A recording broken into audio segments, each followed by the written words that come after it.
This presentation is brought to you by Smoooth Productions. It is another wonderful Wednesday night, 4th Delight, because this is ladies' night. Go ahead. Go ahead. Go ahead.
Oh Lord, guys, I did not expect me to be the one. I'm just over here vibing.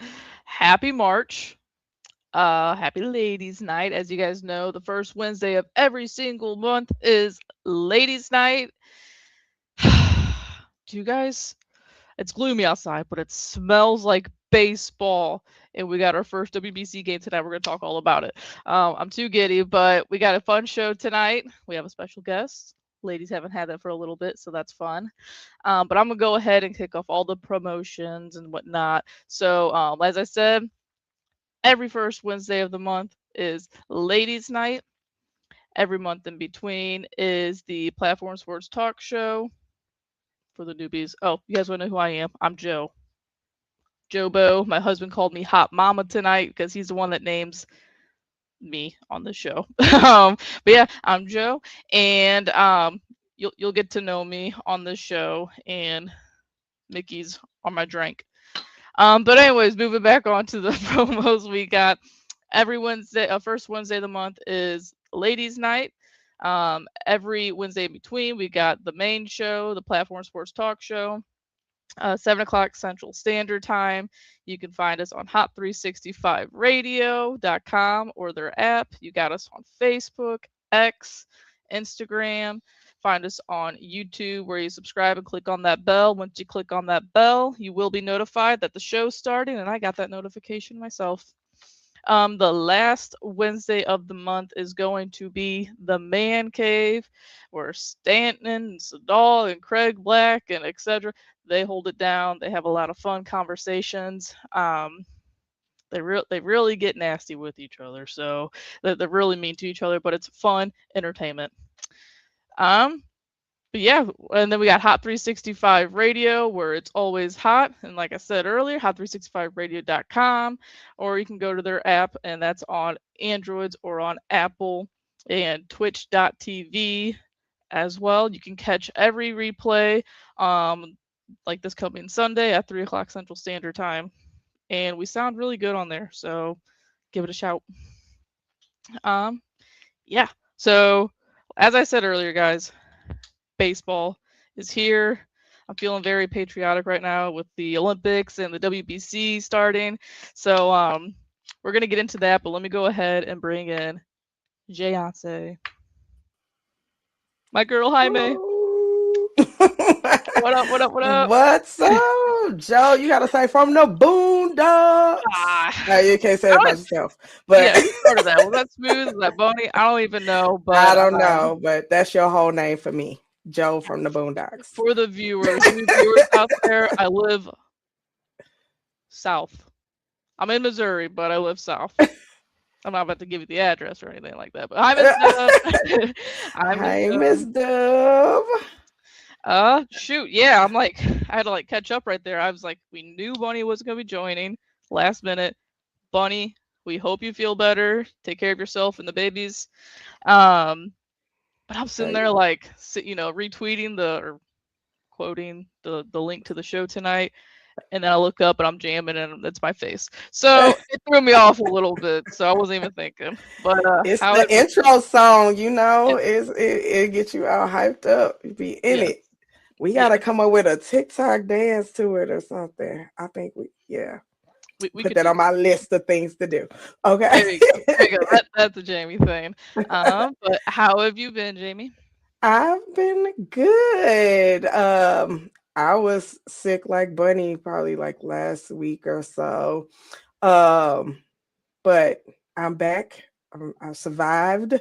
I didn't get as sick as other people I knew around me, so I'm just thankful for that. Oh, and I got a new ladies' night t-shirt on tonight, brought to you by Smooth with 3 O's. You Smooth know, I was Creations. gonna say I want one of those until I saw the bottom You of it. Oh yeah, for those of you all, it says I did not sleep my way to the top. I just share a bed with the producer. So It's funny though. It's funny. I like it. I just feel happy like ladies' night. yeah, I don't even know what mine would be. It's like I'm just here so I don't get sued or I don't know, just messing. I love being with you guys. Right. I was keep looking at your tattoo. I'm sorry, that has got me all distracted. I did not know you had a Ooh. tattoo. And Girl, I got oh, 1, 2, 3, 4, 5, 5. really? I love finding out people have tattoos that I didn't. Hopefully more to come, but as you know, they're kind of expensive. Just a tad bit Well, yeah, expensive. I only got one, and I went through it one time, and I was like, yeah, this is not. Painful experience for you? Yeah, that's okay. One and done. Check it I off love the it. list. I love it. My first one was on my rib and I loved it. Oh no. Mm-mm. Yep. Sick kind of person. Um, but okay, well, so Faith will be here later. She's running just a little bit late, but I'll let you go ahead and introduce our special guest. Yes, so it's ladies' night. Not just any regular ladies' night. We have a special guest panelist who's going to be with us today. I met her earlier. I'm excited because I feel like we are twin flames. Uh, I might claim her as my cousin after we get done. I was like, oh yeah, that's my girl. You know my cousin. No. So we have a special guest today. She is the fiance of Laurence Maroney, former NFL player, and she's a real estate agent. She's a boss babe. They have a foundation, LM39. They have an event coming up this Monday. So we are going to bring out none other than, and I checked out her Instagram because I'll be like all up in looking at everybody and what they got going on. So I must also add in that her photos and her wardrobe, yes, ma'am, 10 out of 10. So we are going to bring on none other than Briante Maroney. Come on in. Hey, Hey. how Hey, girl. Hey. Hey, girl. Welcome to Thank Late y'all for Night. having me. Of course. Thanks for coming on. Welcome. I feel like I should change my name to Joance or something. I don't Yeah, you know. gotta add Brenda needs to be on this, okay? No, serious. hilarious. We got a shout out from Miss Dub. She says, "Welcome, Briante." This Miss Dub is like our number one fan. Okay, she's a supporter. She tuned in all the time, so we appreciate you. That is what's up. How you doing? Thank y'all again for having me. I'm excited for tonight, ladies' night. Yes. Again, we got a couple of segments and stuff like that, so we just gonna push you right on in here and talk about the you things, and of course get to know more about you and what you got going on. I know I mentioned the first event that I saw is event coming up this Monday. You want to tell the folks about that? Yes, I'm so excited. Our foundation, we are big on athlete. Oh, there you go. You can put it up there. Thank you. We are huge on athlete mental, physical, and financial well-being. And so this event, this is our first event, our first huddle that we're putting together for the athletes to literally create a space. This is just a conversation, right? And so we're welcoming from teens to the pros to come out. We have a mental health therapist who specializes in athletes and sports.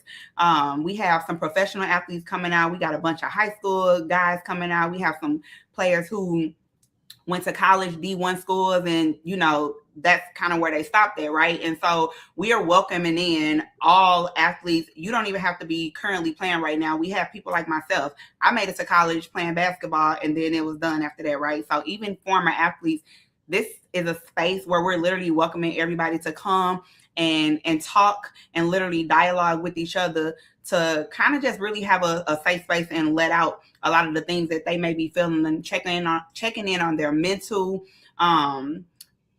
It's really just creating a safe space right now. And so that's a huge thing that sports is missing, is creating spaces for the athletes to literally check in on their mental and talk about what they may be going through, or even to talk about like what life is after sports. You know what I'm saying? And so this event is to literally for the high school students, we're even welcoming our babies in there, because I love for our babies to come in and even get to hear and listen to the gems that some of these other older athletes can drop, and just have a shared space for everybody, like-minded individuals, to come and dialogue and just understand that they're not alone with where they're feeling and what they may be feeling within this space as an athlete. And so that's what this event is about. Excited. Where is it at? So this event is going to be at Elite Performance Academy, also known as Elite Football Academy. It's out in Chesterfield. So we're partnering with Matt, who's the owner of Elite Performance Academy, as well as 314 Day Foundation, because this is during 314 Day week. So we kicking it off with this athlete mental health huddle on that Monday at Elite Performance Academy. Like I said, we're welcoming in all athletes, whether you're a current athlete or a former athlete. We just want to really start getting the athletes in the room so that they understand, like, this is a space where you can let your guards down. It's okay to not be okay, and to share conversations with other people who have experienced the same pathway that they have. Nice. No, I like that, because now it's more like welcomed now for these athletes to open up about their mental health, than it used to be, and they're not afraid to come up about it. Yeah, so no, that's cool that you and your fiance. Yeah, it's clear that you guys aren't married yet, but your fiance. Yeah. But no, that's awesome. I really like that. And also, are you guys both from St. Louis, or one of you guys from St. Louis? Nope. So we're both from St. Louis, born and raised. He's from he went to school in the Normandy district. I went to school in the Hazelwood district. That's a big thing in St. Louis. People always ask, right? Yes, we gotta know. Yeah, we gotta know. So so he's from the Normandy area. I grew up in the Hazelwood area, and so. But what high school? Hazelwood what? High school? Hazelwood Central, girl. We twins for real. Oh my Lord! That's where I graduated from.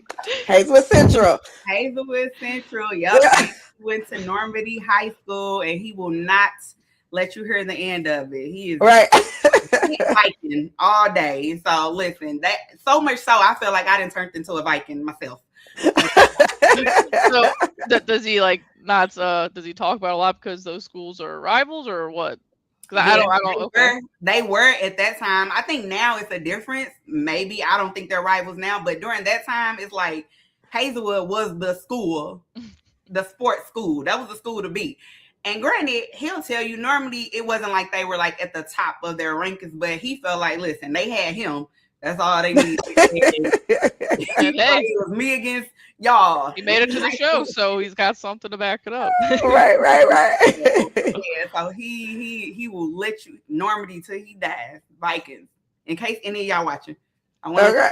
Hey, I can. Right. You know, Listen. I know I got a couple of friends that graduated from Normandy, so I give them that. Yeah, it gets and real. It gets real. When they get together, them class reunions, them bonfires they do. Listen, I bet not they're coming there talking about Hawks Nation. Right. Yeah, no. Just become an honorary member, slide on in. All good. But yeah, so we're pretty excited about this event because like you even said, Joe, like it's being talked about a lot now. And that was like the biggest thing for me is like, okay, yeah, it's being talked about, right? And then when something tragic happens with an athlete, they talk about it even more. But for me, it's like, what can we now do to where we get to a point where we're not just talking about it? Like, let's actually put action behind it, because I don't want to be an organization or even a human being who I'm just talking about it when something tragic happens and putting it on social media, Yeah. Yeah. And is this, I don't know if I missed it or not. Is this the first event or? Yeah. Cool. This is the first of that event. So this is our first time creating our athlete mental health huddle. Now we do which I don't know if y'all are going to get to this, but I'm going to get to it too. We also do an annual weekend every year, the LM39 weekend, and we kick that off in the beginning of May each year because that's Mental Health Awareness Month. And so that is a full-blown weekend. It's really diving way more into what our big mission is. We do a Friday event, a Saturday event, and a Sunday event. And so all of it is geared towards making sure we're protecting and advocating and creating a space for athlete mental, physical, and financial well-being. And so we haven't put out too much information on it yet, but you'll be seeing that soon. That's May 1st through the 3rd. It's a 3-day weekend. Like I said, tickets will be dropping because we do a Friday VIP social hour, which is going to be an amazing event. And Saturday, we dedicate that to our babies. Like we put on a huge jamboree for the boys to come out. We have flag football tournaments going on.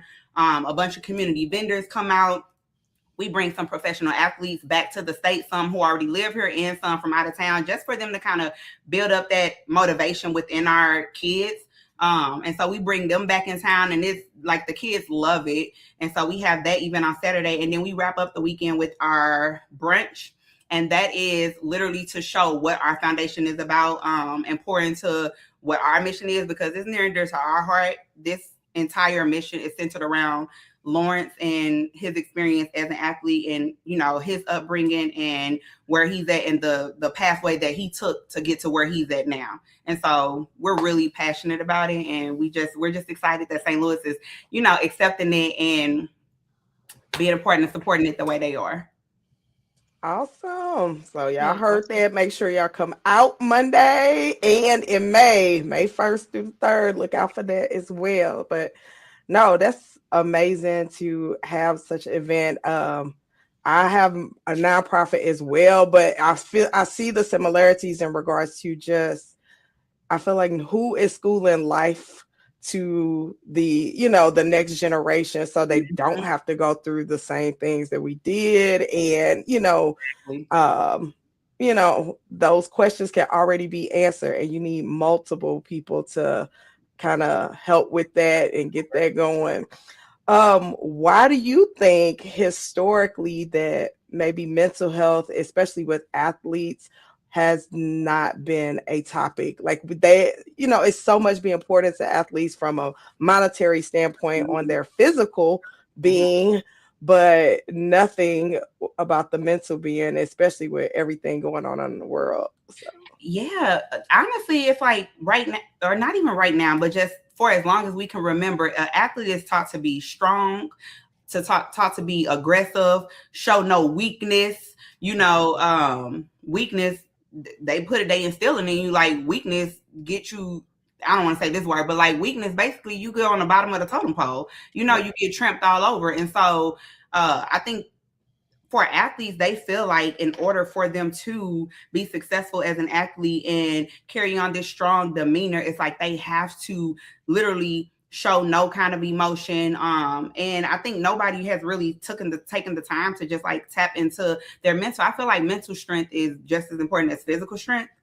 And for the longest, unfortunately, a lot of coaches just didn't care. Like a lot of them just didn't care, and I'm glad to see the way the world has evolved. Now I think people are doing much better, right? I think coaches are doing much better when it comes to that, and just people in general are trying to check in on these athletes. But I think we could do a little bit better, because I mean, we even have to, just us as parents, right? You have any parents who have kids, we have to check ourselves sometimes. And I'm speaking for self and even Laurence, like we have kids who are in sports, and we find ourselves like, you know, when they're out there and they feel like they're getting emotional or sensitive about something, we find ourselves like, you know, tighten up, right? Like toughen up. Like, come on, you gotta keep your head in the game. It's a natural instinct, because you are afraid for, if your kid is showing weakness out there on the field or on the court or in the rink or wherever, then they won't reach their fullest potential. But I think honestly, tapping into their mental and making sure that they're straight up here does wonders. And I've seen it happen within my own kids. It's like, you get them straight up here mentally, they feel like they can take over the world. My 6-year-old right now, we instill mental toughness in him. He feels like he's a big dog and he's the face of the team, you know? And so we're learning it. And we continue to learn it. And so we want to, with our foundations, like we want to continue to push it out so much so that this becomes the norm. Like this becomes a normal thing where teams, they are making the student athletes sit down and have mental health conversations. Like, let's not just sit down and watch film and have practice however many days a week. Like, mental health conversations, this is now going to be a part of our curriculum, as you would call it, or whatever, or part of the practice or whatever. Like, this is now going to be a thing that we have to do so that we can not keep pushing out kids that make it to the top just for them to end up leaving us so soon because nobody keeps in on their mental, you know? Yeah, I know there are, like, I'm sure it is for every sport, but I know, like, baseball, I know now teams have in the organizations, like, mental health coaches or, you know, stuff like that. So that is really good. And it's cool because high school, you know, hopefully, I don't know if high schools and colleges are doing this or not, but it'd be smart because, I mean, if you're going to get to the pros and they're already doing it, why not start early? But exactly, they need to. I mean, I think even go before high school. Like, to be honest, like they need it. They need it. All of it. It cycles around each other with the mental, because we're talking about mental well-being, but then you got these college kids. They're going to, you know, college, and they're starting to get into their bag. But then you got the ones who probably not get into their bag as much, right? They're playing on their mental. So now we talking about the financial component of things, and all of it. Like, listen, y'all, I can talk about this all night. I'm so passionate behind it, but they need to definitely start this sooner. They need to start having these mental health coaches, talking to these babies, talking to these middle school kids, the high school kids, college kids, and the pros. It needs to be a mandatory thing. Yeah. So you mentioned you're a 6-year-old, but so how many kids you all have? Are they all in sports? Yep. So we have three. We have three. Okay. Yep. So we got the 6-year-old. He's about to be 7 in May. He does football and basketball. Obviously, as cliche as it is, he wants to be like it. Right. Hey, I let him have it. But my 14-year-old son, he is soccer through and through.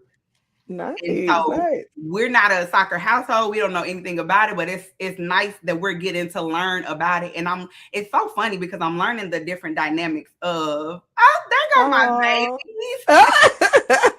I'm learning the different dynamics of how the crowds are when it comes to football versus like soccer. Oh yeah. So it's like, I'll come from my 6-year-old, our football family. It's like, we are loud and we come fully geared.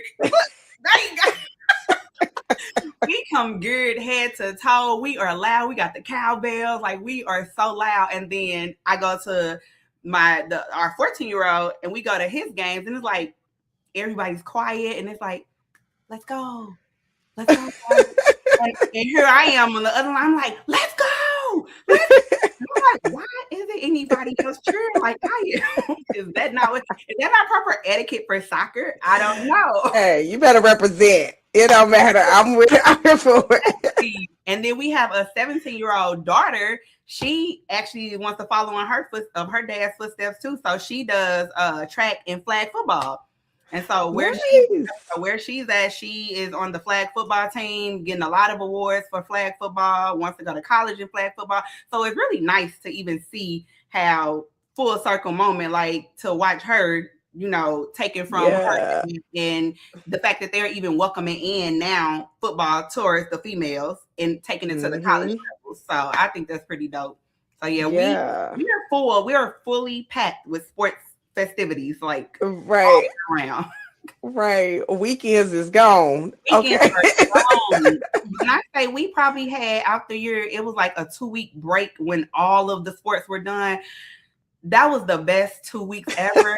We would wake up on a weekend and be like, we don't got nothing to do. Yeah. So Yes. It's fun though. I love it. It's a good time.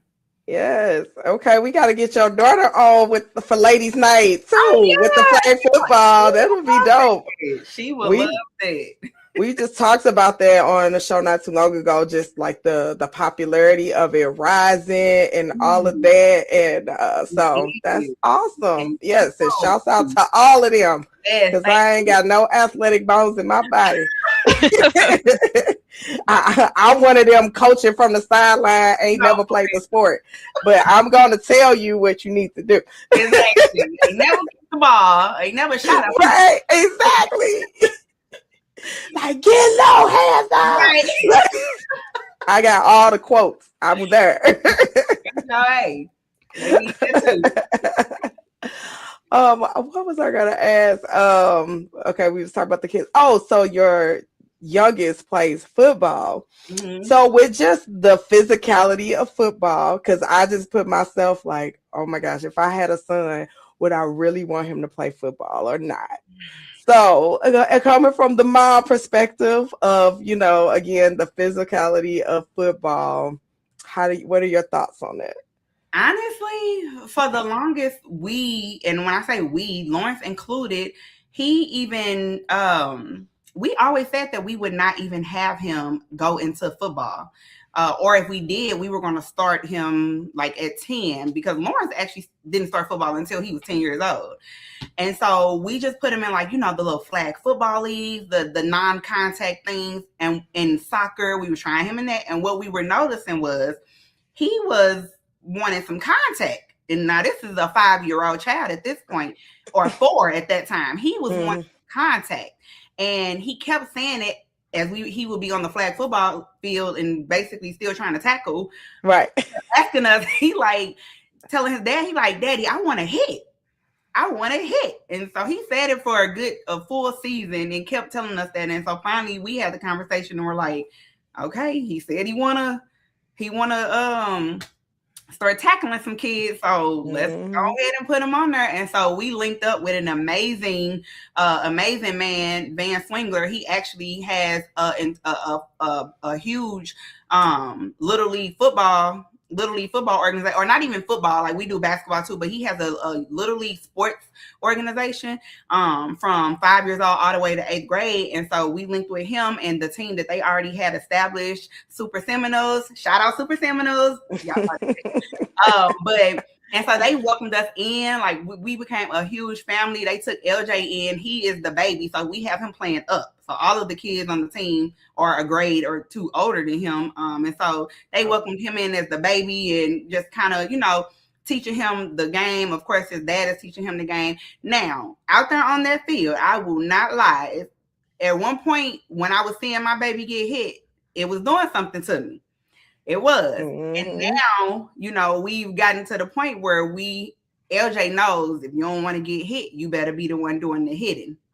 And so, he makes sure not to let nobody else put him on his back, and he does it in return. But now, safety-wise, though, like all seriousness, I do still have those fears because I just see now like what it does to people. You know what I'm saying? Just football, any contact sport, really.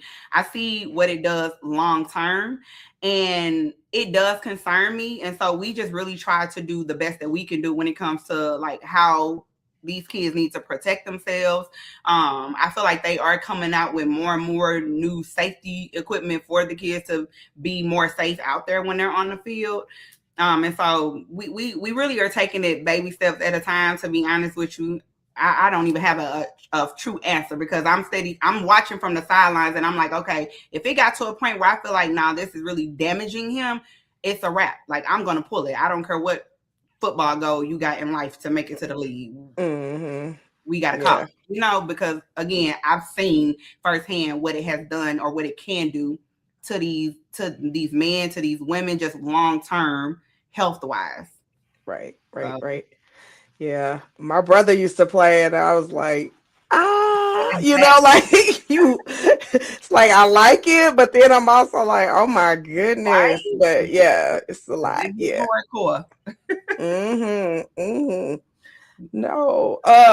What was I gonna ask too? Because we just talked about like the whole family dynamic and all of that too with mental health for your event Monday. What about something for other people or family members and everything else? Because in my mind, I always felt like if I was with an athlete, like if they lose a game, like, do we got to be quiet when we go home? Like, you know, nobody can laugh. Like, what do we do? Like, how does it work? What are the rules for the rest of us? Honestly, so like our Monday event, we're advertising it towards the athletes, but it is for the athletes and their families. It's even for, you know, the parents. We need the parents out. We need the siblings out. We need anybody associated with an athlete. If you love an athlete or an athlete yourself, to come out.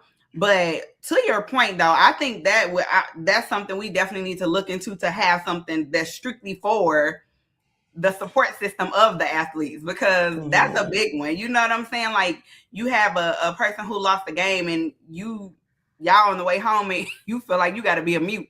Right. Right. Like, I totally understand that. Like, and we get it even with our little babies. Like, they'll lose.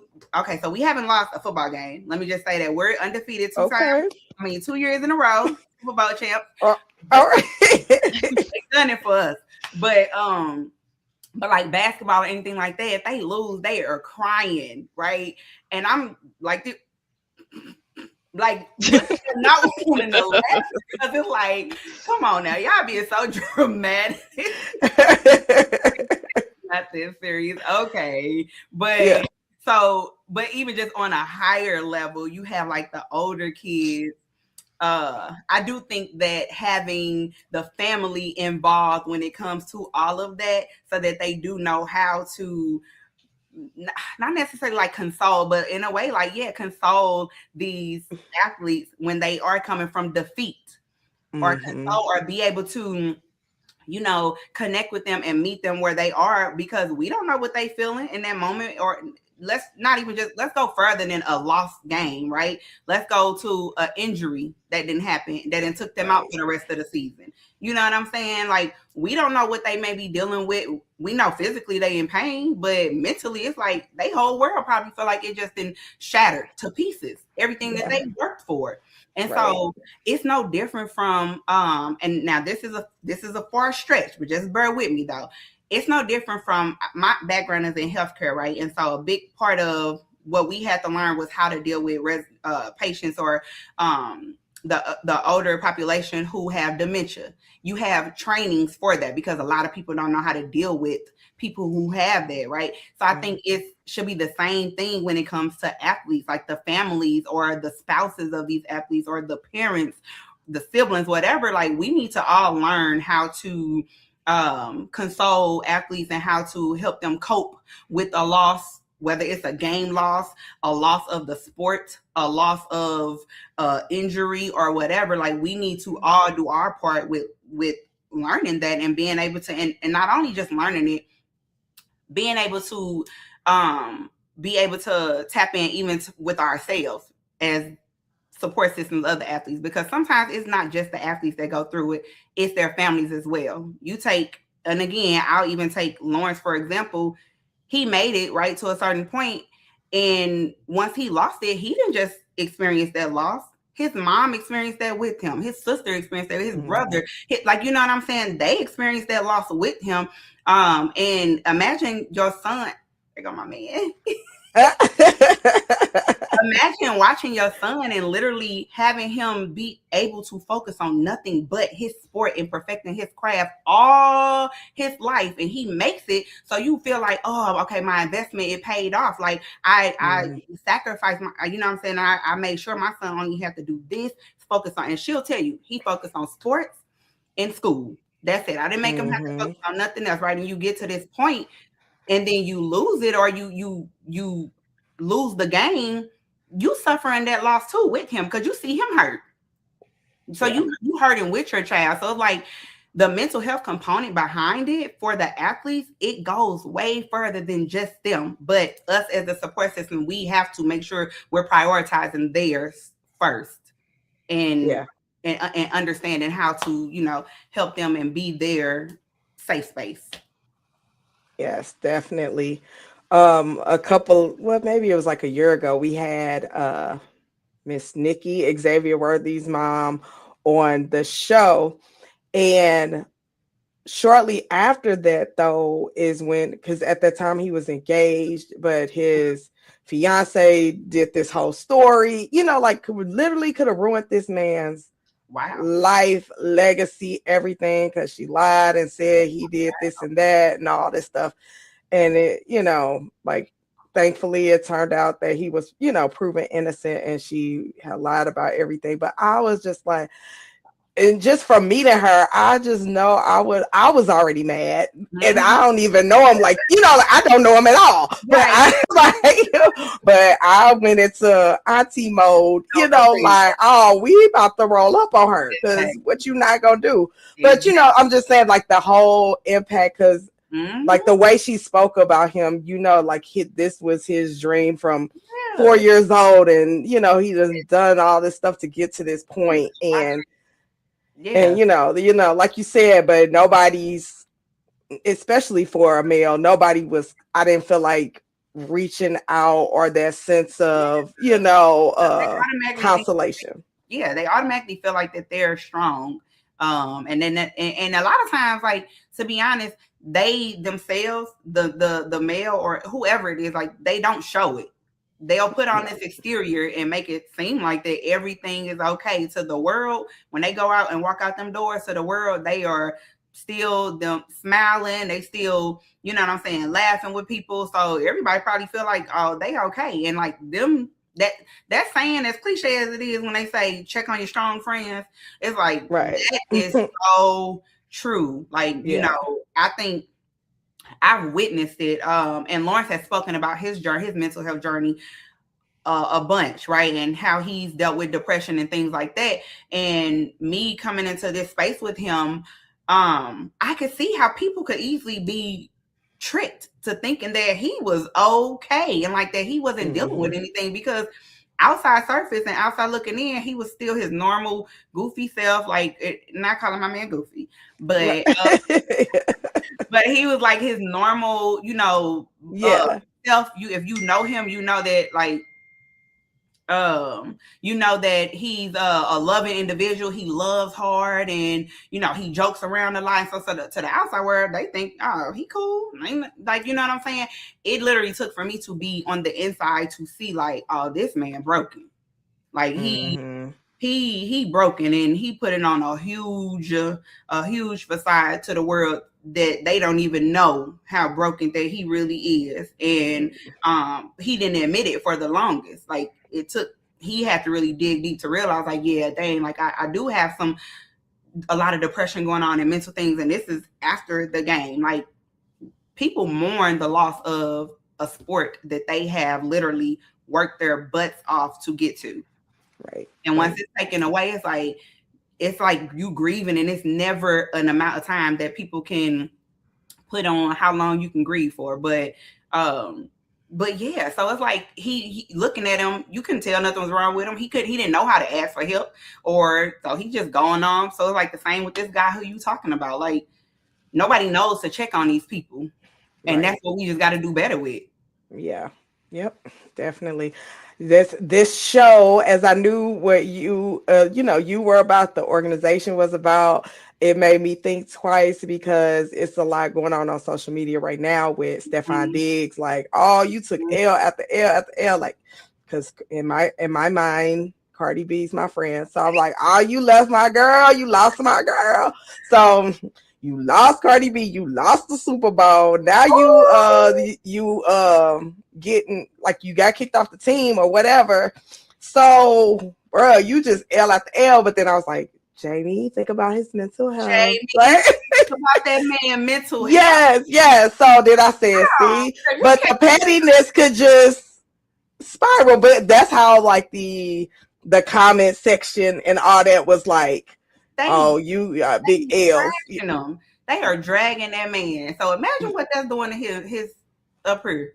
Exactly. So I was like, yeah, I looked at it differently. But I've admired athletes because I'm like, there's a level of confidence that I feel like I don't have that yet because they get rejected, they get traded, and then even you're a part of a team. I can't remember who the guy was.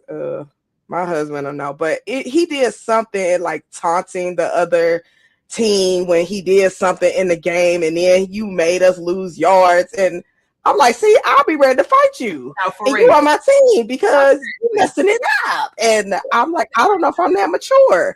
So I commend them for that.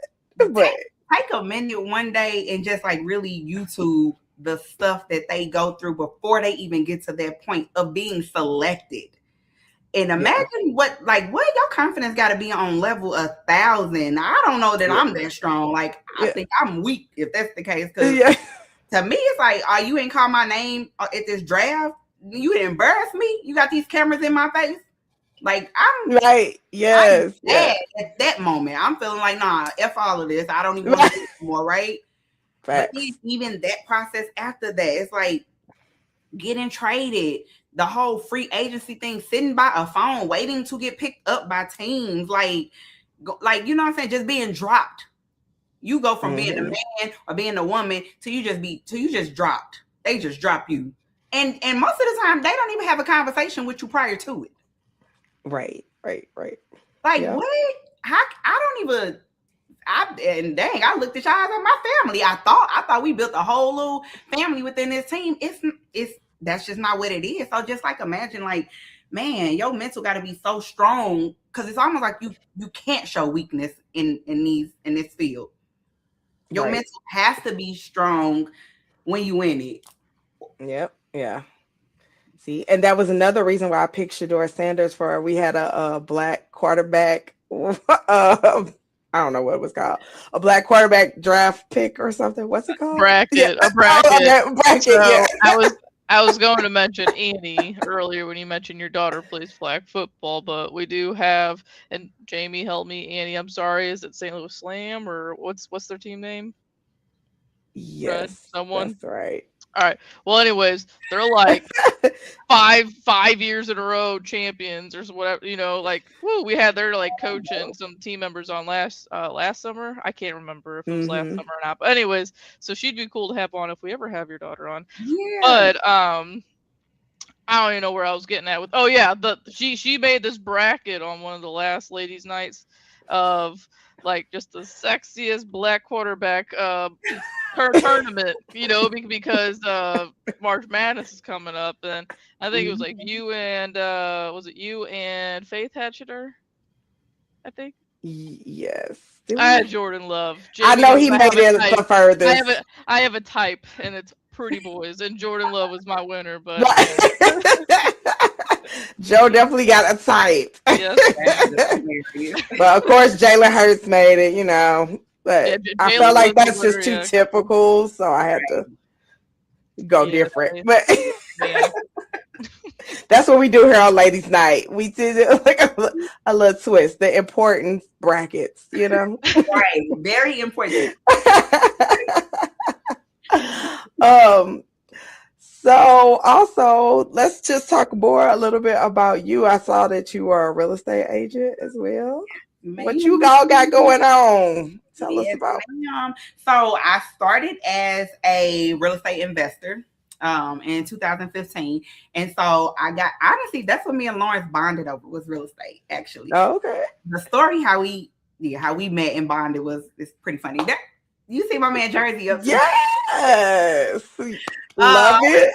Fred comes through with all the photos. Just I know, right? Yes. He is on part, or whoever is doing it. Yes, I love it. And so started as an investor. And so even when we met, you know, he got into real estate investing as well.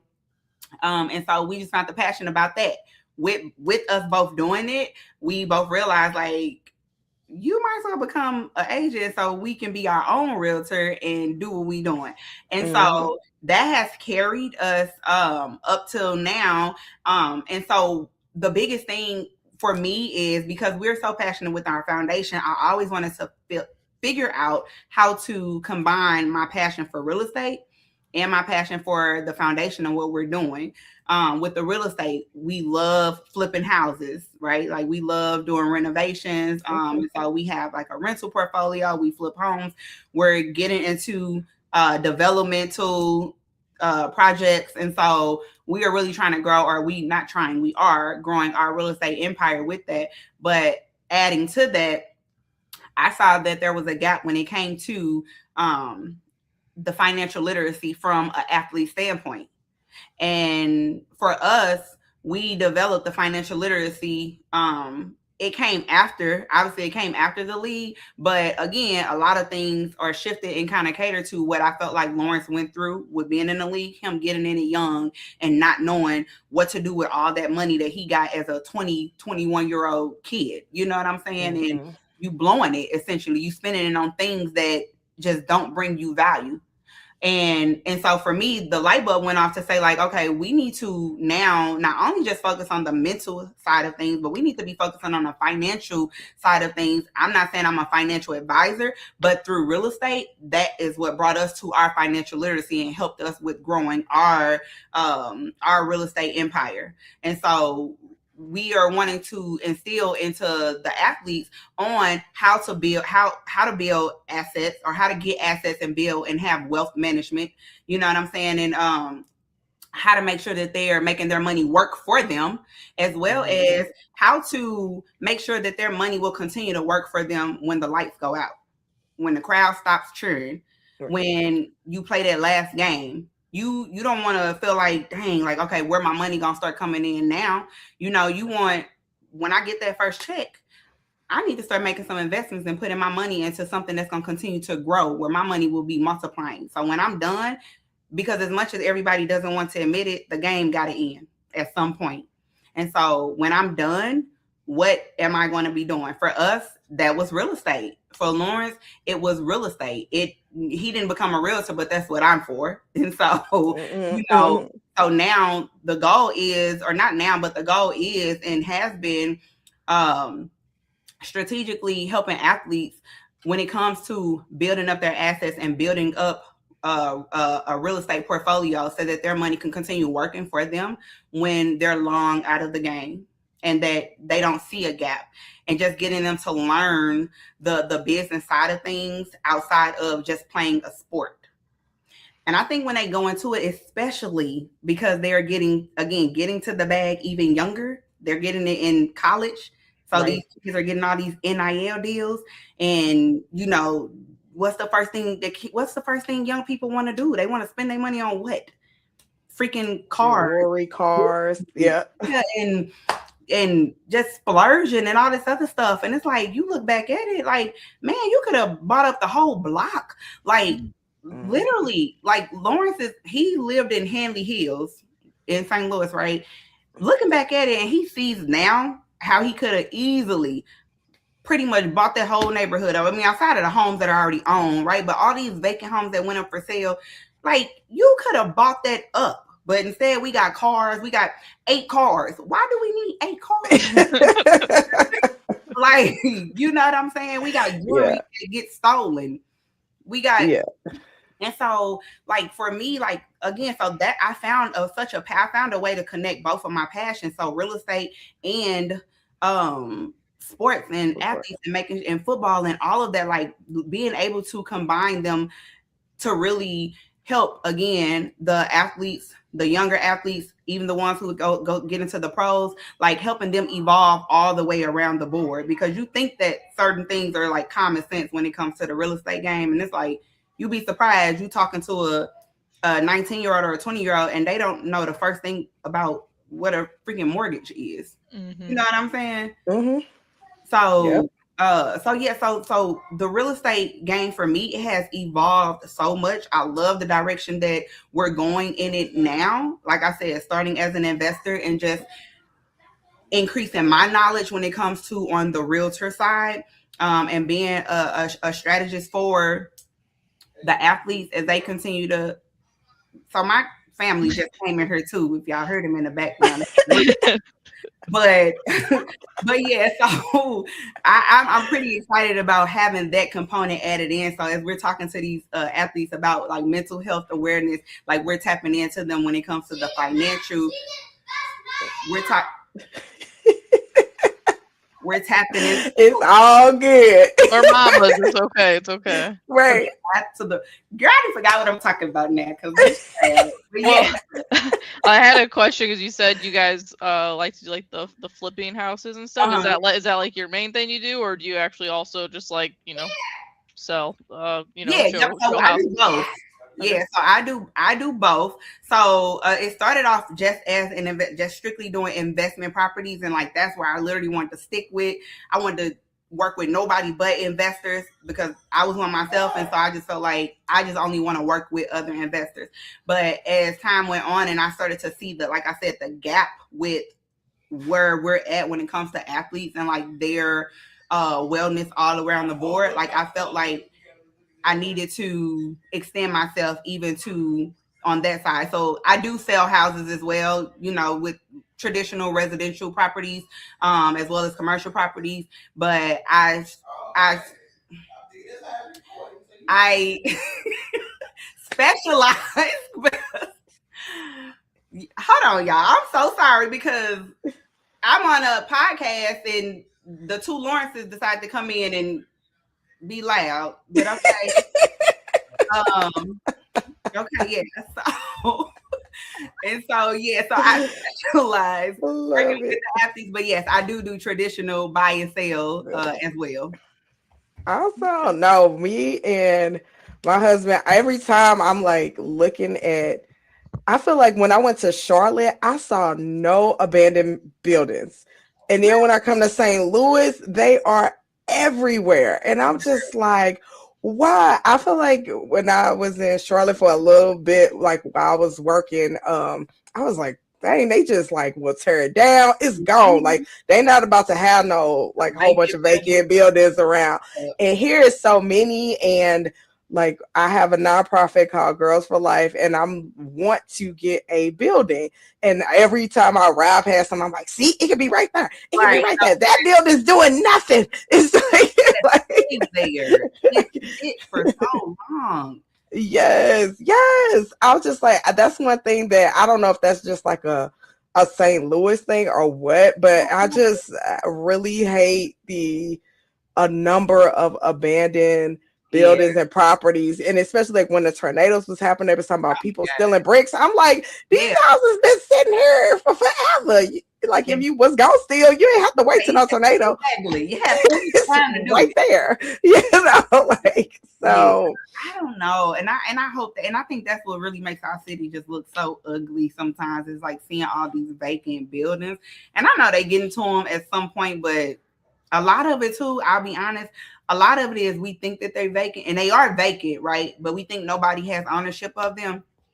And it's a lot of people that got ownership of them that are not in St. Louis, have never been to St. Louis, have never even lived in St. Louis. Mm-hmm. And so that's the part about increasing our knowledge just when it comes to real estate, because we allow almost everybody to come in and buy up our city just because we don't know the proper direction and the proper route to go to build up our own city.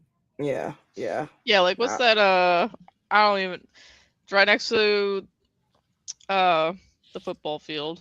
The old football field. Why can I not think of the name of the dome? What you mean? Yeah, What's the just the Broadway? dome, Oh, I okay. guess. I don't Yeah. know, but Yeah. right next to it, you got that like Vess bottle, and then just like a couple just Oh, all beat up, and I'm just like, man, because I used to work with Smoooth, and you just have to pass by that all the time, and I'm pretty positive it's still there. Like, Yeah.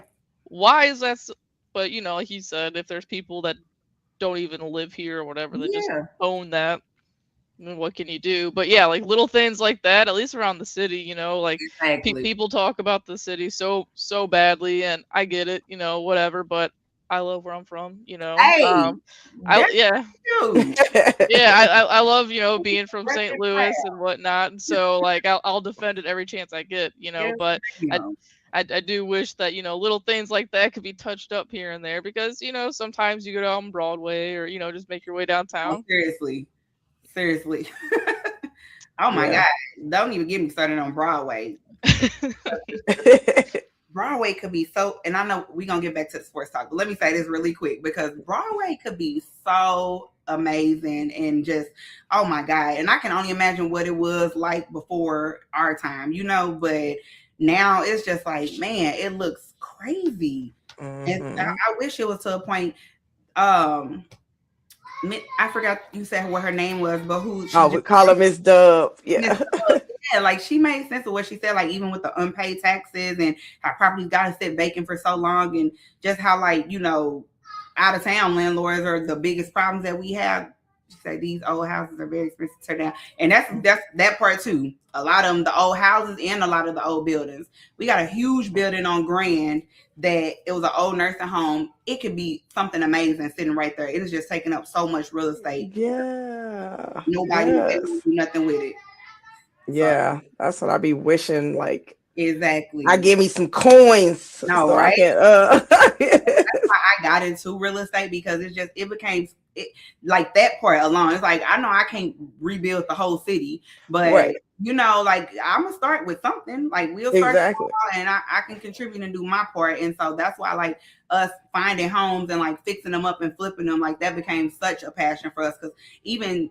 And I'm not saying it has to even be flipped to like $1 million home, right? But like even taking the smaller abandoned homes or whatever and turning them into something beautiful, and to see the feedback or the love that, a new homeowner or even a new tenant, when they come in and they see, like they are so amazed. And to me, it makes it all worthwhile because it's like, man, you really appreciate just what we did to this home in the city, in a space where you are used to a lot of rundown homes or rundown properties or vacant properties, but then you got this one gem sitting here that got fixed up. Like that is really what made me get into this.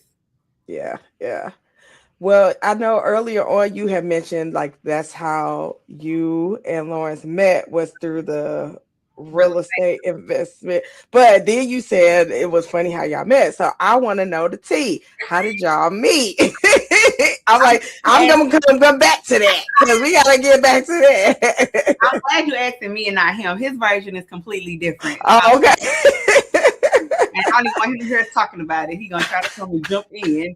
But no, so we met through mutual friends. My girlfriend, I would always come to her house just to hang out, and then he had a homeboy, and they were together. Well, we later found out the homeboy is his cousin. We found that out after we got together. Wow. But yeah, so just being over there, when I say, and I'm gonna be honest, I completely judged a book by its cover when I first met him. I didn't know who he was. I didn't know he played in the league. Like I didn't know any of this. And so he came. Let me tell y'all how he looked real quick. So y'all don't think I was judging for no reason. He showed up like he just got off the basketball court. He had on his basketball shorts, just a little t-shirt, some little basketball looking shoes, and hair was just rough. He had locks, but it was just, how it looks when they lock things. And he had a mouthful of gold. Oh, okay. Okay. So I was like, been there, done that. I don't want the hood boy look. If I don't know what it is. Yeah. So I sat in the kitchen with my friend, and he sat in the living room with his friend for about an hour. Like we never had because I had my mind made up. This is yeah. You like, no. And so finally, his friend who even brought him, invited both of us over there on a setup. I didn't know, but he kind of started talking about things that he knew both of us was into, and real estate was one of them. And so my back, my back is like this to him the whole time talking. He's behind me, and so as we started talking about the real estate, he was talking and making like so much sense with what he was saying, and like I'm like, oh, this is smart. like he know what he's talking about, right? And I opened up, but he could tell already that I was judging him, and so. You know, he played it cool the rest of the night. When we was leaving, he walked me to my car and he was like, you know, you got at the time I had a Jeep. He like, you got a Jeep? Yeah, I used to have one of them. He walked me up. I'm thinking he about to ask for my number. He was like, all right, sweetheart, you have a good night. And kept on walking. And I'm like, I know you lying, right? I know. I said, you know, he did not ask for my number. Like, that's a wrap there. And so I was done. I was like, whatever. I ain't gonna see him no more. And so the following weekend, I go over there again. He wants to say hi. Hello. Little What's Laurence. up? We heard about you, little Laurence. And so the following weekend, I go over there again, hanging out with my friend and Pops Laurence. Surprise, he didn't tell me. Okay, he didn't tell me. This time, he's looking good, hair done. He got a nice little fit on, and so we just over there jamming, having a nice little kickback time or whatever. And the same friend who invited him had another friend who was like trying to hit on me too, and interested in me. So the whole time, the other friend is like singing. He was like a singer. So he's like singing to me, trying to serenade me, like, like rubbing my hair and stuff. And the whole time, I'm looking up at Laurence like, oh. Right. Hello, remember me? And so after that night, when we walked to the car, then he did ask for my number. He did. Hold on, son. He asked for my number and asked me out on a date. And so from there, the rest is history. My dad. He said, I remember this story.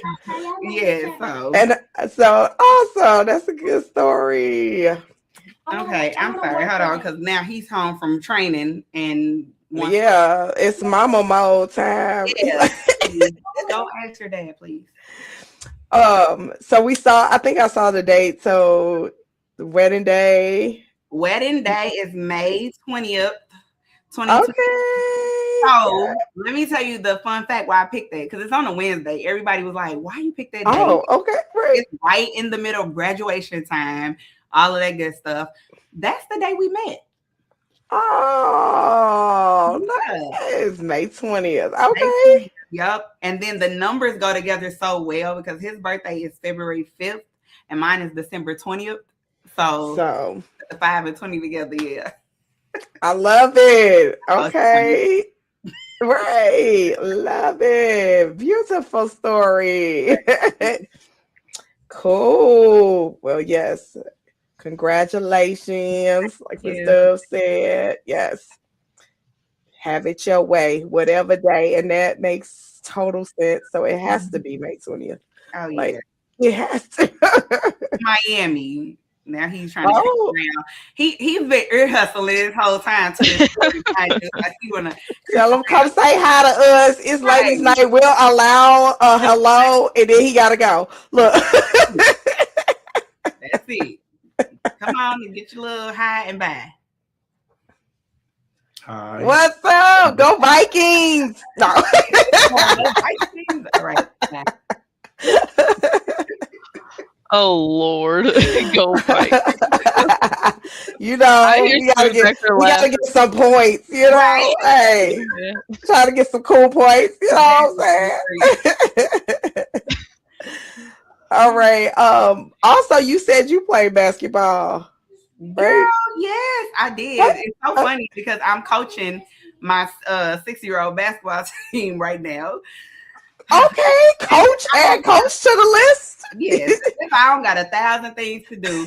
And let me tell you how it came about, because like I said, the football team, they transitioned over to basketball. So you got all these football coaches. Laurence was one of them who were coaching basketball. I'm up there in the stands. I'm like, what are y'all doing? Do this. No, y'all, like, you know, so I'm getting mad. And I'm like, y'all are not coaching these little kids right. And so It's so cute. What's wrong? What's the matter? I want the attention on him right now. I need to work on something. Okay.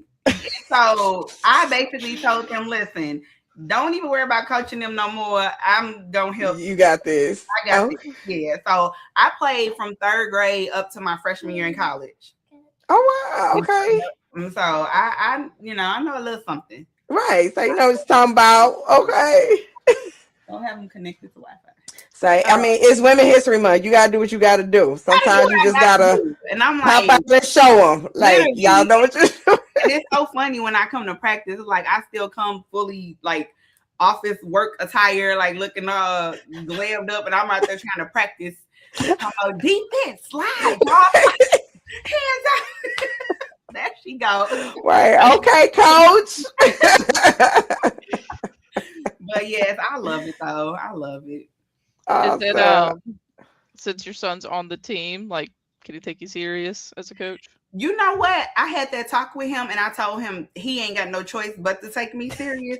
He tries to play with me, but I am not the one to play with. Like, we don't do no favoritism. You will sit on this bitch, or you will be running. Like, I am a hardcore coach. I would like to say. I would like to think I am, but Okay. you know, yeah. So he takes me serious to a certain extent. To a certain extent. I feel like my daughter would not take me seriously if I was her coach. He didn't at first. The first week, you know, he was like making it seem like he didn't want me to be his coach and like not trying to, you know, listen to what I was saying. So I had to get, you know, big Laurence over there to let him know. Right. But then he realized as soon as he started hitting them suicides on that court that mama wasn't playing. Right. Like, oh, she coach right now. I gotta leave her alone. Exactly. My dad tried to be my brother's basketball coach. I was just like, Oh, bruh. them daddies and the sons, sometimes it don't work. Yeah. He's doing the most. Yeah. Like, relax. And nor have I ever seen my dad play basketball in his whole life. But he was the coach.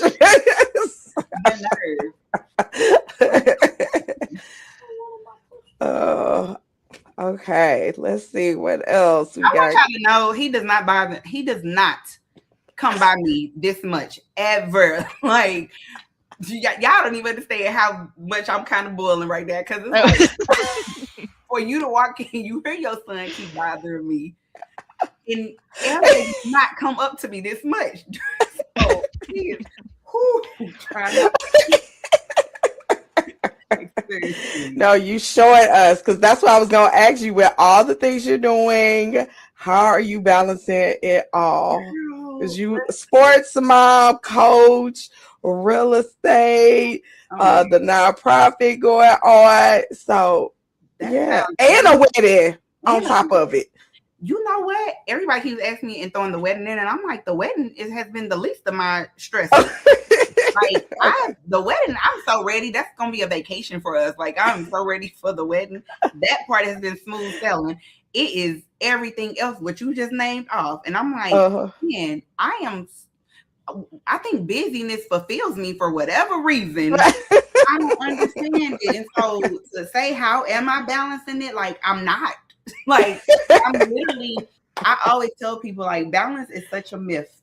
There's no way to balance things properly. I just literally try to do the best I can and show up. And sometimes it does not look pretty. Like, I won't lie to you. Sometimes it's me relying heavily on my support system. Like, our support system, Laurence, our parents, both of our moms, like, we got a bomb support system. And so literally, Yeah. I'm juggling all of this and I'm balancing all of this because of the people that's around me, even my friends, like the people that's around me. I have a amazing circle, and I don't think I would be able to do as much as I'm doing if I didn't have the support system that I do have. Like, so that's how I'm balancing it, honestly, my support. Yes. And that's awesome. So that's one of the definite lessons for the mental health as well for everybody, Yes. athlete or not. You need to have your support system. So Yes. yes. I was gonna say, we can go ahead and bring Faith in. She's finally ready. She's here. So, Faith, Hey, there she is. What's Hi up? everyone, and please forgive my tardiness on this very special night, especially with you here, our special guest. Oh, And thank you. I am so sorry. I am so late. So especially today, it was just a day for me, but especially tonight. So I am so happy that you are here. I am so happy that I am actually able to be here with you. On this night, to talk to you and for you to be on here with us. So I know I'm a little bit late, but happy that you'll be able to continue to be with us, and I'll be able to kind of chat with you a little bit more. So excited to see you and have you on tonight. Thank you, Faith. And hi, ladies. Good to see y'all too. Hi. Hey, what's up, girl? Hey, ladies. Yeah, so we can start with some of our usual segments. Briante, I'll go ahead and I'll start. And if you want to, if you have something to chime in with, go for it. Okay. So our first segment is usually what's in your cup. So as I mentioned in my intro, I love the Mickeys, but I also got my H2O. It's not as big of a cup as Faith. You'll probably see that at some point throughout the show. But so yeah, pretty much just go through and give you a sports topic, So right now, mine is as I said earlier in the show, very patriotic right now. USA runs hockey, so let's go, baby. The men and the women beat Canada's ass. Sorry for your kids around. That'll be the only cuss word I say, I promise. But now, hopefully moving on with the USA domination in sports is the WBC. First game is actually tonight. Not with us, but it's like Chinese Taipei and someone else I can't remember. But our first game is Friday against Brazil, and then we also have a game on Saturday against Great Britain. This is the most stacked USA team that I can ever imagine when it comes to baseball. So just very pumped about it and excited to get things going. So that's what's in my cup. Nice. Oh, not our physical cups, not like actually what's in our cup. Yeah, no, we just like to say like, hey, you could do both, either or. I do a little bit of both, but I also want to say hi to Miss Williams. Heck yeah, she said Miss hi to me Will. earlier today, so I see you out there. So I ain't got nothing exciting in my cup. I'm drinking water because I'm trying to be skinny by tomorrow. So girl, stop. That's me every day. Well, like, okay, I need to be skinny by my day. So let's see what we're gonna do. I'll try to eat good all week. Like, okay. What's in my cup this week? It's been a lot going on since we last had a ladies' night, because we had the oh my gosh, what's the thing they just had a Valentine's weekend where I can't think of it. Oh, All-Star game, NBA All-Star weekend. I feel like it was like a couple of notches better than it has been in the past. So that was good. I'll give them a little shout out for that. It still needs to be better, but it's headed in the right direction, because we've talked about that whole process a lot going on. And I feel like also, what else is in my cup? Shouts out. I wanted to incorporate this because it's Women's History Month and Ladies' Night, but last month, my nonprofit Girls for Life, we played a Her Story Black Jeopardy game. So every answer to the question was a Black woman. And so we had like different categories like sports and Boss Chicks and So St. Louis and all these categories. But this year, we play it every year, but this year I had to add a whole new category. And it's just so many amazing things that women are doing that I couldn't even fit everybody on the board. So that was a great feeling. And shouts out to Smoooth with 3 O's. He was my technical support and help making that event. But we had it was our first like multi-generational event. So it was like mamas, aunties, little girls, big girls, everybody coming together. So just shouts out to the ladies because we out here doing the dang on thing. And even you mentioned the hockey. I know the women's hockey, they've been clowning, they killed it. So just congrats to everybody. I love that. I love that. So y'all know what's in my cup. It's here. Y'all Big old bubble kid. Yeah, y'all will see it again. But I celebrated a birthday and I've been doing some crazy things. Like I went skydiving and skiing. This is the first time I've ever done that. And probably the last time for one. So that's what's been in my cup. But also the Olympics.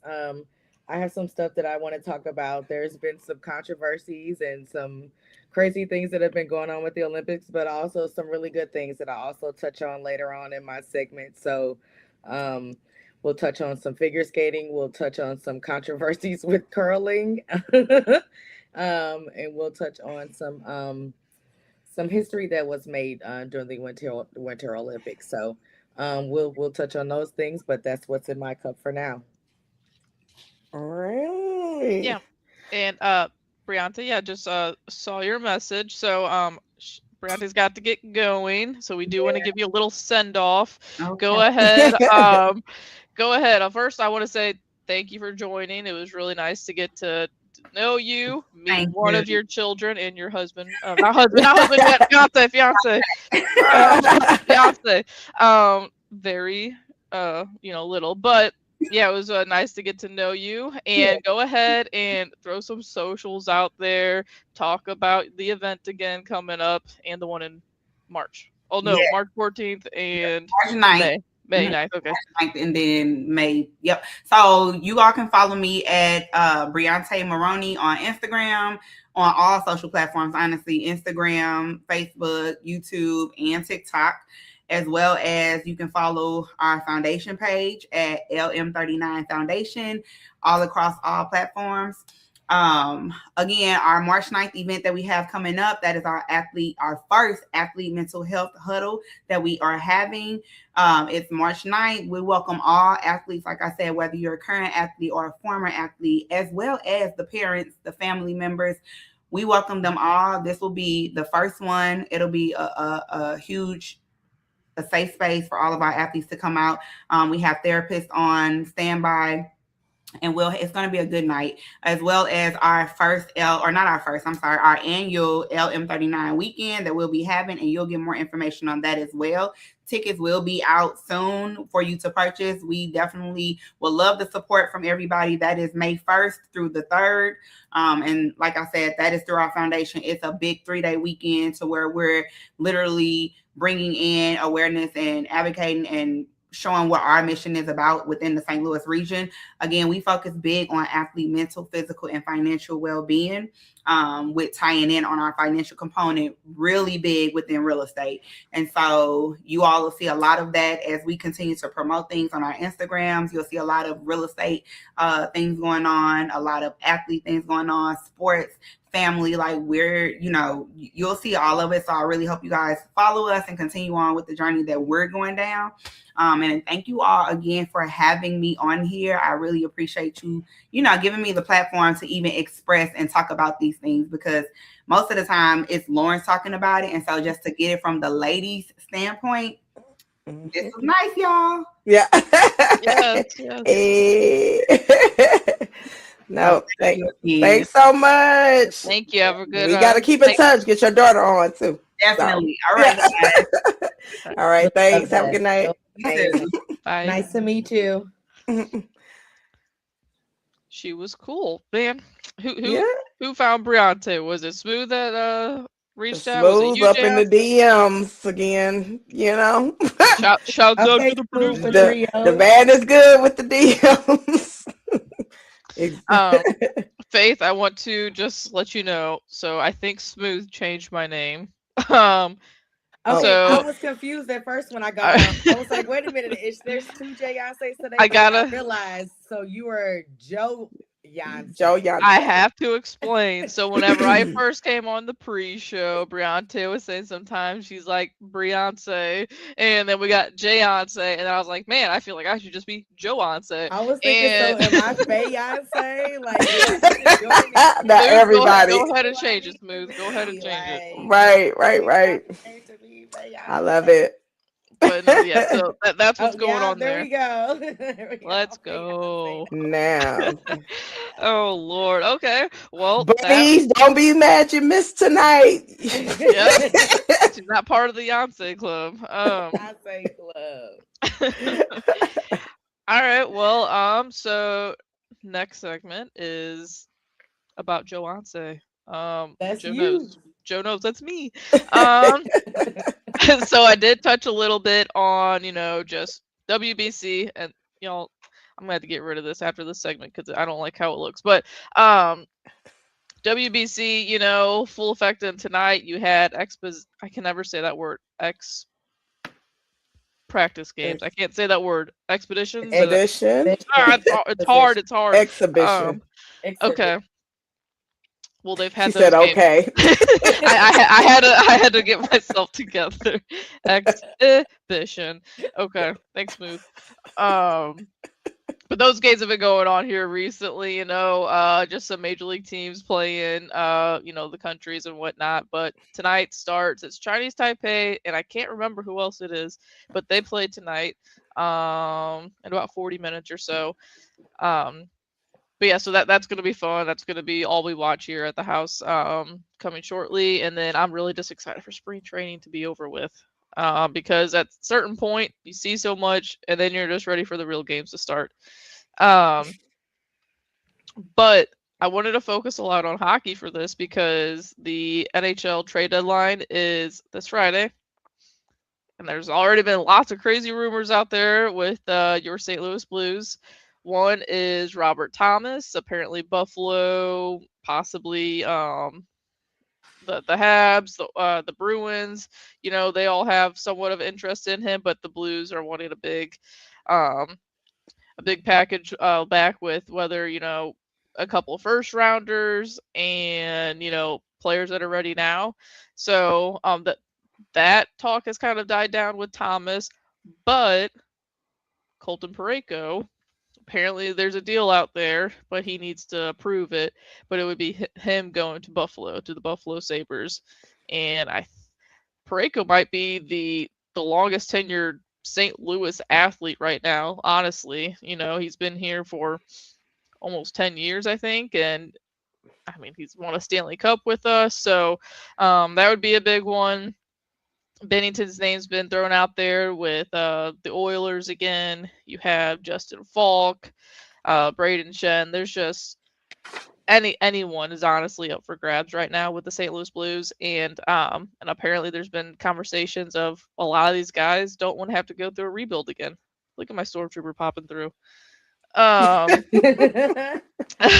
my god, look at him. He's just, anyways. But yeah, so that's, there could be a lot of change. I mean, it's not just the Cardinals anymore. It's the Blues. They're going to try to do some sort of retool. If she's talking about Parayko, I've seen Andy Strickland. You'll see him in between the periods for the Blues games and whatnot. But he's been saying that those talks were premature and that Parayko may or may not want to go to Buffalo because they're like, what's in Buffalo? Josh Allen? Like, what else? People may say what's in St. Louis, but I don't know. And in Buffalo, they haven't been to the playoffs in 14, 15 years. So is this a fluke that they're going to get there and make the playoffs all the time or what? So it's really just up to himself. And then, they got till Friday. So we'll see. It's going to be it'll be weird not having, guys like Pareko and possibly Bennington and Thomas and Shen on the team. So it's not just the Cardinals. And Yeah. I don't even know who's the St. Louis athlete right now that you look at and you're like, yep, that's a St. Louis guy. It's Mason Wynn, No. really? Yeah. Maybe. So I don't It's know. hard to choose. Hard to pick one right now. Yeah, it's I don't know. It's gonna be crazy. Here we go. Now you guys just see my stormtrooper and Vader taking him on from behind. Okay. But yeah, that's my Joe knows right there. It's just lots of St. Louis discussions with the Blues and oh, you were a Hayward guy, girl, yeah. That was my boyfriend for a minute before I got married. And then he went to the Cubs. Oh. I know. I had bought a shirt and customized it and everything. Like Jason Hayward's my man, like all this stuff. And then this dude gonna go to the Cubs like the next. I was like, "Are you serious?" It was the disrespect for me. Side note: speaking of shirts, how can I get one of the ones you have on? Oh, we got you. You don't want that. You don't want that one. She didn't see the bottom. That's okay. We can customize it for you. It says, "I didn't sleep my way to the top. I just share a bed with the producer." Okay, yeah, So, not that. We have to have something like. But you can have a ladies' night. Yeah, gotta have faith. Get you some. Right. All have our own little thing with it because we did have shirts made a couple years ago. I think has our names in the back, but yeah, we'll have to. Hey, producer. All right. I like. Speaking of phrases, though, you gotta get Joe. We gotta do a segment one day when I want to get. I'm gonna say white girl wasted. We gonna do shots every time. Every time Joe says whatnot, because I didn't realize you say whatnot. Oh man, you're gonna have me in my head now. Just do it like they used to do it on What Happens Live. Like Anytime you hear whatnot, or like we should just have take a shot every night. Like I like it. Night is that, and then next week it's whatever. Yeah, I am going to ask B when I get upstairs if I say that a lot. Yeah, he's gonna say yes. Oh, now I don't even want to talk. No, I'm sorry. I like it. It was a good thing. I encourage you to. I said when I want to get wasted, I want you to say it a lot.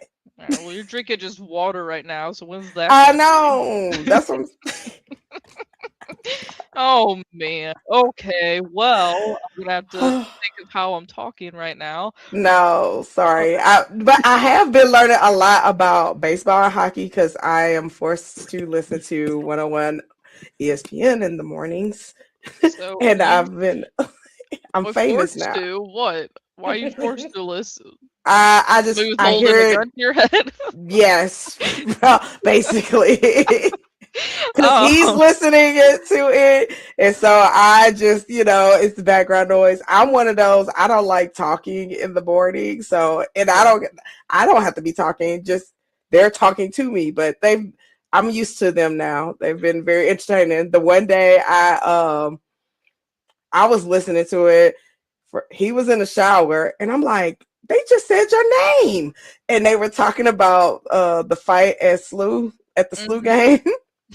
And how he called him, and so they were more, and so then he called in and was like, "No, I wasn't at this game this time, but and he talks about the Platform Sports Talk Show, and that was the episode right before Larry Hughes was on, so he was able to promote that. But they were like, "Wait, the biggest question. So your wife listens to us?"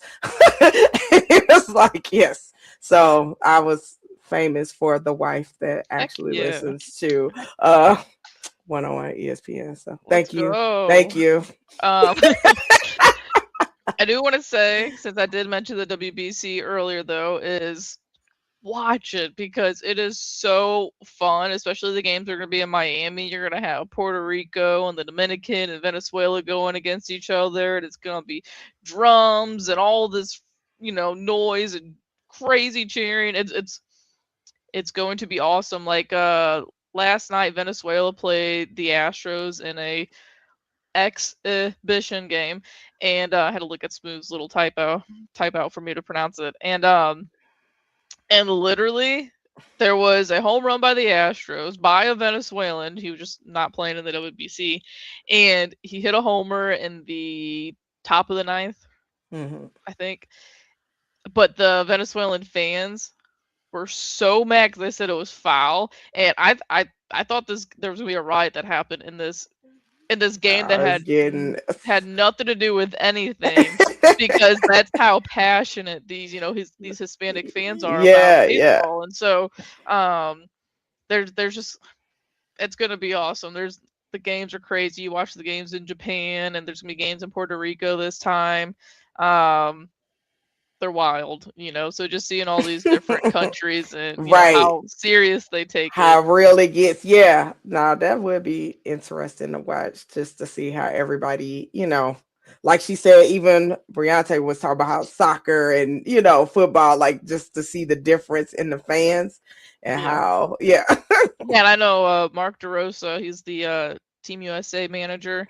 He was the manager last time too in 23, and he told them, he's like, just show emotion. Like, I want you guys to try to be as fired up and as passionate as these other countries are, and they really showed it. And then this year's team is even better than the last team, and you got guys like Bobby Witt and Gunnar Henderson, Kyle Rowley, Aaron Judge. Like, there's just Alex Bregman, just so much talent on this freaking team. So it's gonna be fun. The Dominican team is stacked. Like, whew, it's so many good teams out there. So it's gonna be fun. I want to. Faith had to walk away for a second. So do you want to do what the helly while we wait for her? Sure. I'm ready. Maybe. Okay. We can do it. Hey, Faith, we're gonna pass up your gotta have faith for a second so she can do what the helly. So this segment is brought to you by Fiancée on What the Helly Fiancée. Everybody's Fiancée today. So if you have not heard about it or seen it, my topic for today is Atlanta Hawks deciding to partner with Magic City for a basketball game this month. And for those of you all who might not know, Magic City is a strip club. So, I mean, technically, we could call it Love and Basketball if you like, but it's strip club, strippers and basketball. I'm a little like, what the helly from a theme night. They're selling Magic City merch, Magic City lemon pepper wings, because I mean, Atlanta, the culture is known for the strip clubs. I have been to the strip clubs in Atlanta. I did not get to go to Magic City, but I did go to Blue Flame. Anyway, but why? I want to know, like, is this like a prank? Like, is this for real? Like, who is in the office saying strip club meets NBA? That's gonna hit. I mean, yes, Atlanta, you have a lot of celebs that come out to the game. You really don't, I don't know who we're attracting with this. Also, if I want my lemon pepper wings from Magic City, I'm not going to go to the game, to the Atlanta Hawks game, because Big Earl in the kitchen and Magic City will not be at the Atlanta Hawks game making the wings. The grease might be too fresh. I don't know, but what are we doing here? So, it's a family event. What's that? I don't know. It's the Atlanta Hawks team interfering with the line. Oh my gosh. I'm bashing their idea.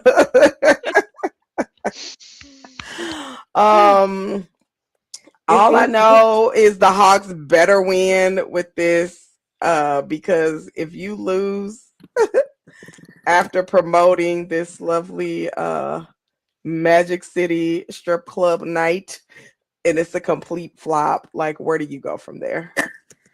Who is the NBA player? Was it an NBA player? Is it Lou Williams who has the lemon pepper wings that's associated with Magic City? Is that him? Wasn't he an NBA player? Is that him? I don't know, but Do we what's have a the fact check on that? Okay.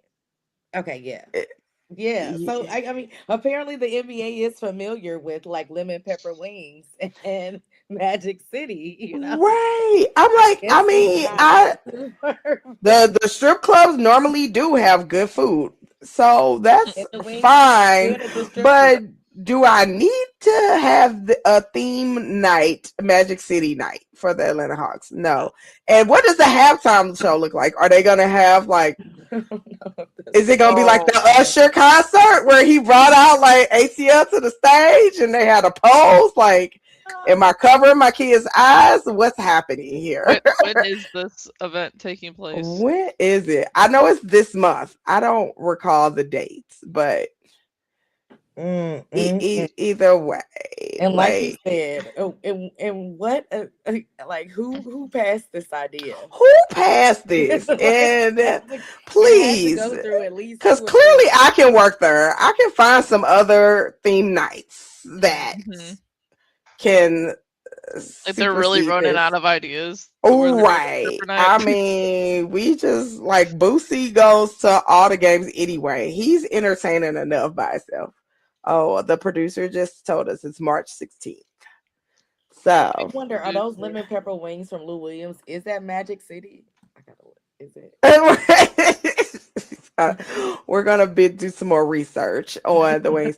I forgot what's the player. Bring up the picture again of the player who thinks this is a bad idea. Like, I'm like, is he the only one with common sense? And right. Yes. Like, he's the only one that's saying this. Is that, and I don't even know, and he plays for the Spurs, so I don't even know why he's that passionate. Like, you ain't gonna be there, but whatever. I really don't know who greenlit this stuff. Seriously, who greenlit it? I and then they went ahead with it, made T-shirts, promo night, everything, merch, everything. Commissioner septum, like that's what I don't get. Where's Adam? Right. I feel like he gets bad props for being like one of the best commissioners in sports, but that's we can't get a WNBA contract, but we can get some damn lemon pepper wings and a Magic City night. Come on, people. That's insane. Yeah, cray. All right. Well. Oh, Draymond Green thinks Atlanta strip clubs are high art. Proven Luke was completely right. Hardly anyone considers Green to operate in good taste, which makes his stance on the whole Magic City Monday controversy fairly predictable. Wow. Art night. So it's a high-end art night now. And again, I'm not going to the basketball game to see art.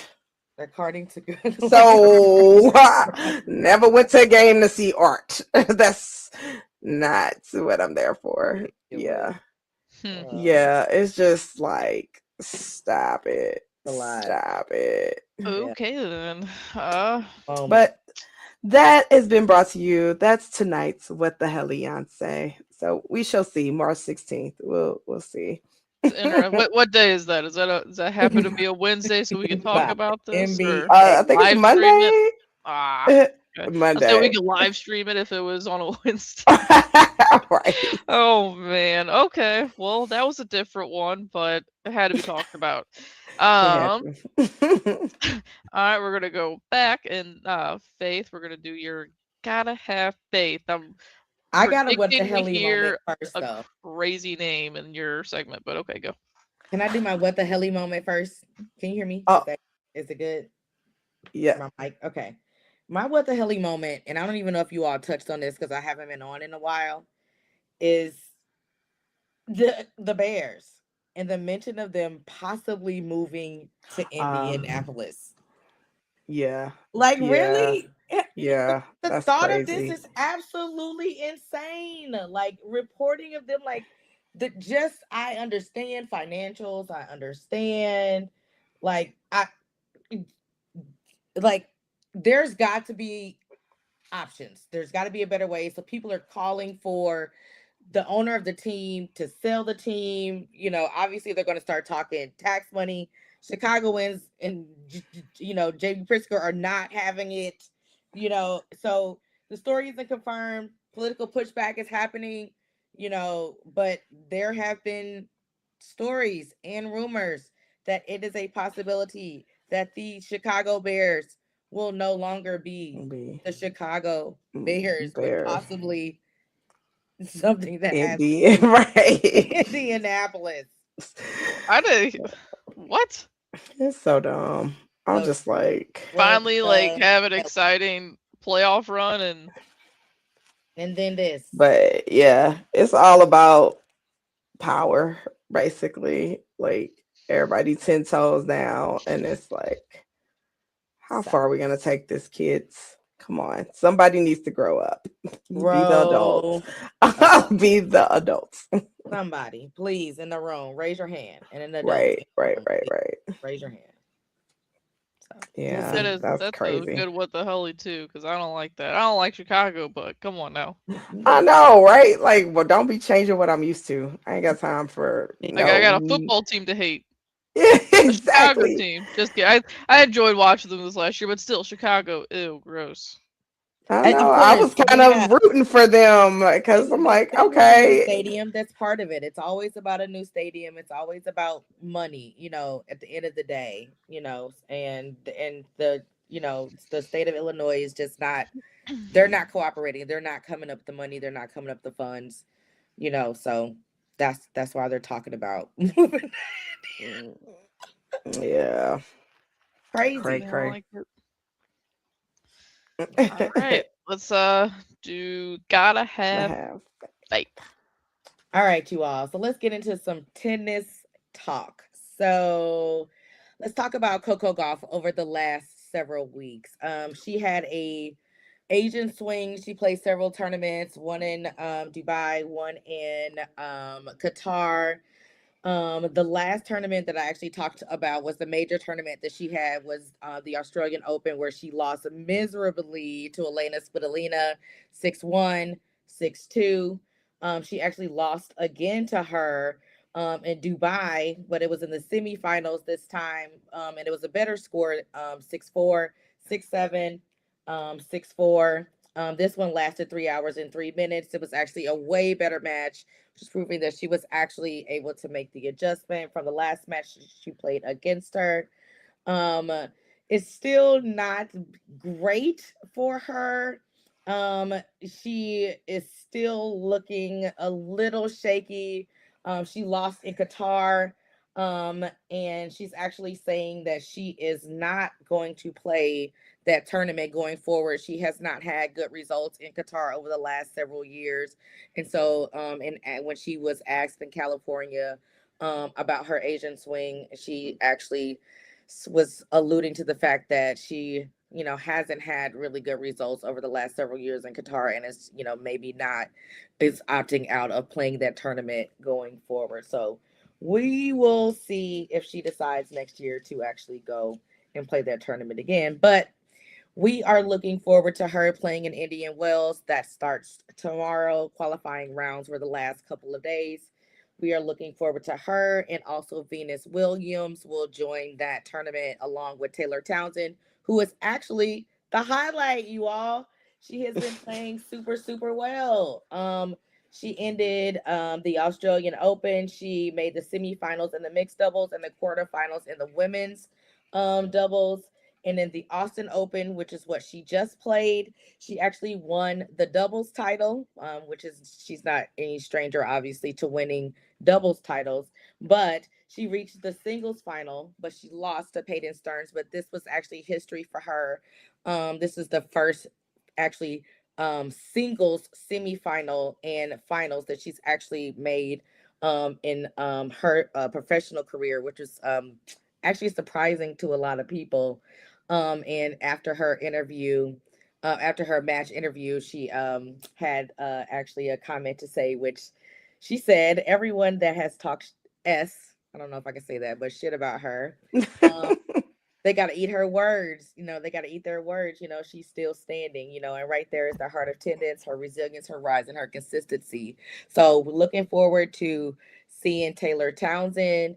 She is actually going to also be playing at the Indian Wells tournament.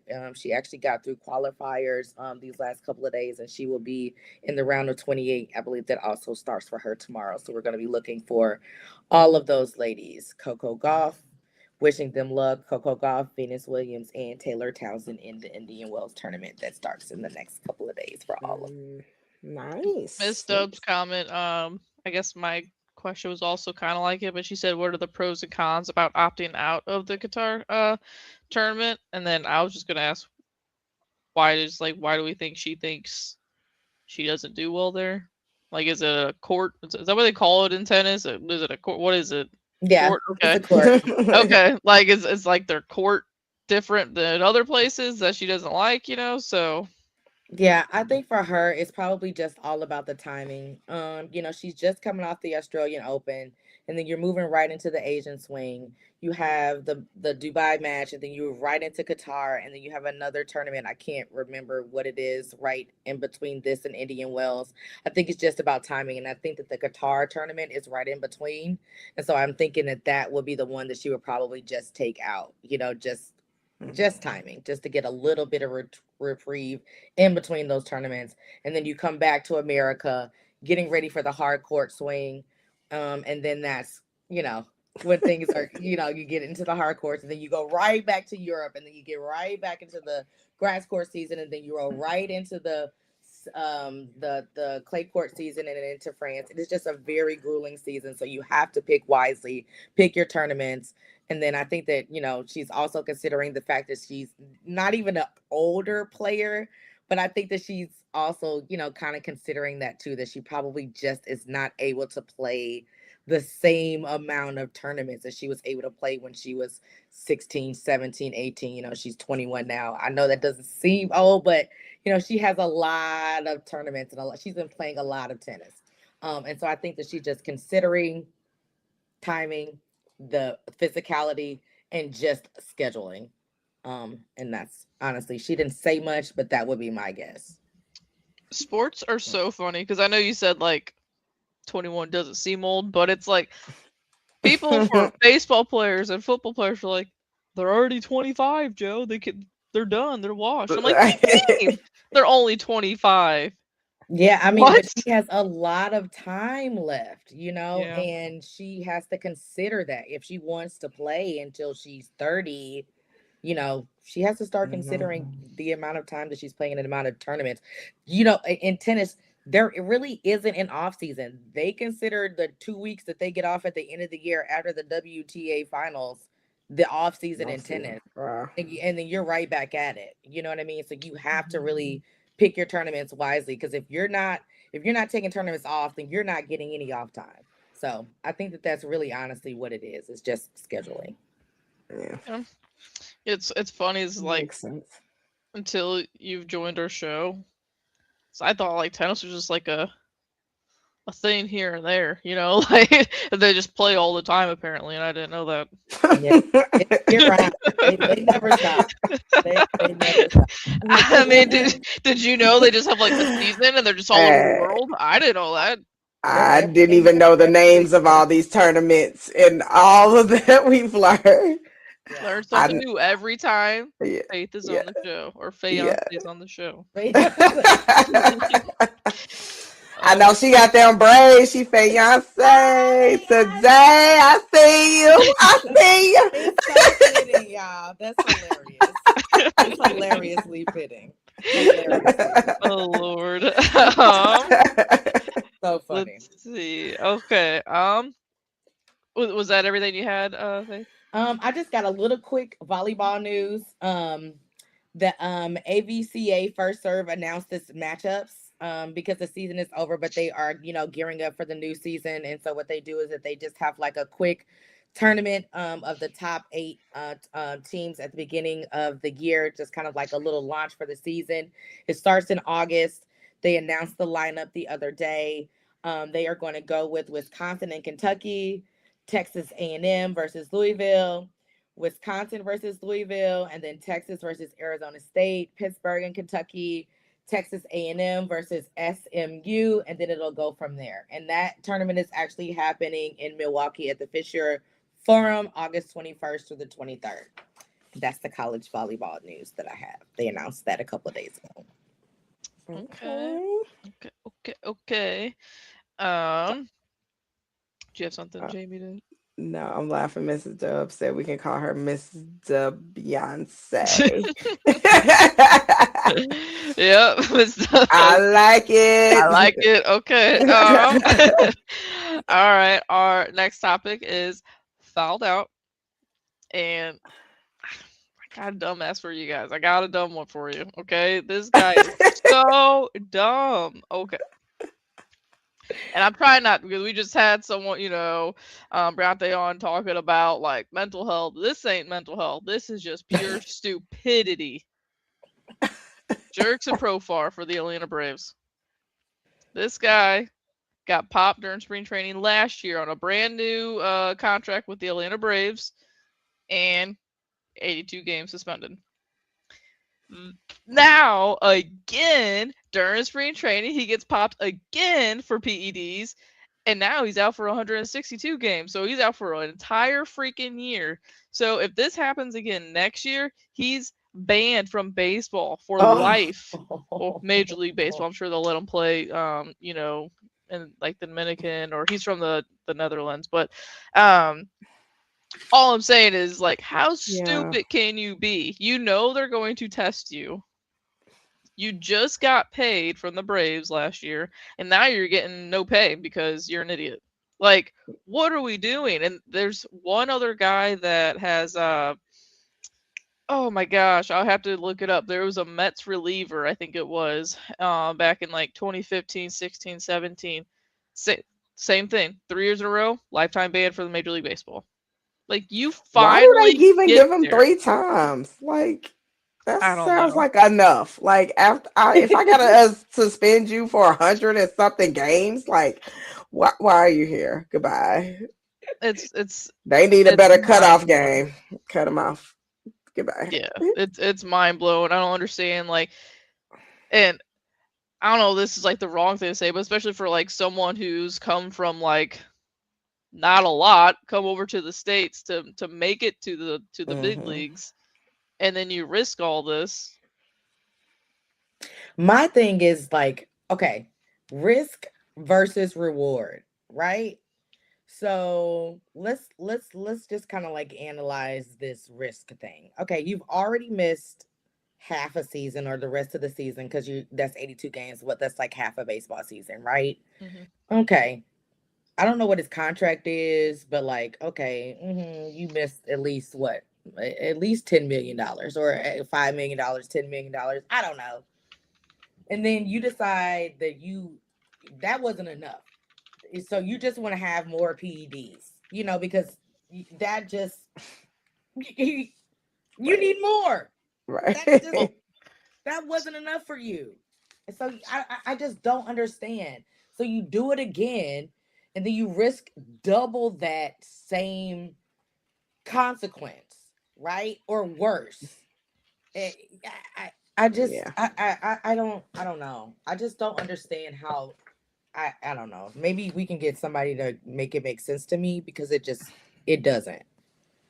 Yeah, and he signed not this offseason, but last offseason, a $42 million contract for 3 years. So that's some good money right there, and now he's not going to be making $50 million this year. So and then you risk, when it's time for you to renegotiate your contract, people are going to be like, your stock goes down. Yeah, I don't know if the Braves can. Me and Brendan were talking about this today. I don't know if the Braves can just like void the contract, or you know what I'm saying? Like, they're not paying him this year, so that's that. But can can you just release? Like, I guess you could just release him, and you're just eat next year's money, but it's not like you're eating a lot because you only got 1 year left, you know. So I don't know. It's just I just can't Okay, wrap so my the head around it. advantage of taking the PED is what? You hit what? You get a bonus for hitting X amount of more home runs. Like, what is the actual probability of you even on the PEDs hitting those, like performance, like, what, like it to me, they're just too many, I don't know. None The of it makes crazy thing is he's on a team that has Matt Olson and Austin Riley, Ozzy Albies, some guy named Ronald Acuna Jr. I don't know if you guys heard of him or not. He's pretty good at baseball. So it's like you're doing this. You're not even the fifth or sixth best player on the team. Why? I don't know. Yeah. Okay, so it's an ego thing. Got it. I mean, before that he was on the Padres, and the Padres had. Yeah, Ronald Acuna Jr. is a stud. Okay, but I mean, he was on the Padres before that, and he was, probably the fifth or sixth best guy on that team too. You know what I'm saying? Because the Padres are stacked as well. So I don't know. It's just it doesn't really make any sense to me. There's a I can't think of. There's the Phillies center fielder also got popped this just yesterday, but he's appealing it. So we'll see what happens with him. But yeah, I don't know. Just sad. I don't like it. But that's my fouled out. Yeah. You can't fix stupid, so Nope. Can't even understand it. Yeah. What's to go next?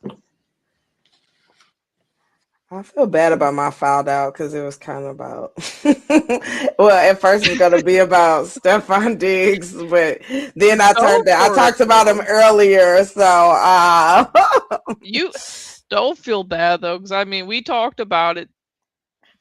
The guy possibly did something really bad and still got to be a professional athlete and go to the Super Bowl, and he was dating a rap star. So it ain't all that bad for him right now. You know? I gave him mercy earlier in the show because we was talking about mental health and I was being kind. But now you found out you are the idiot of the day, Stefan Diggs, because one, you got all these, first of all, you got all these baby mamas. Yeah. So stop. Then second, you got all these court battles and issues you're going through. Then you lost the Super Bowl. Then you lost your girl. Now you ain't even playing on the team. And you looking real messy out here. So I don't know who, like, I'm sure there's a team that will pick you up. But this is what bothers me about, like, humans. Like, we did all that to my boy Shador, not picking him, getting crossed over. But yet, y'all gonna pick a Stefan Diggs who is just drama all the way around. Like, make it make sense. And it's just like, it's dumb. That's the part of sports that I don't love, is like when it comes to like decent humancy, like they don't care anymore. They're just like, oh, he's really good, so we want him. Yeah. I hate that. And then it's perfectly fine. Like, people could do bad things and they're still just gonna get millions of dollars. Yep. They might get booed a little bit, but they're gonna get millions of dollars. Oh, so, yeah. I don't know. By the next game, if they perform well, nobody will care. Like, it'll be good to go. But what we could have talked about with with our special guest was like craziness with Antonio Brown a couple years ago and how crazy that dude is now. That is obvious. Yeah, he mental needs health. some mental health. He needs some help. But Stefan Diggs ain't there yet. Yeah. Yes. Yeah. 100% agree.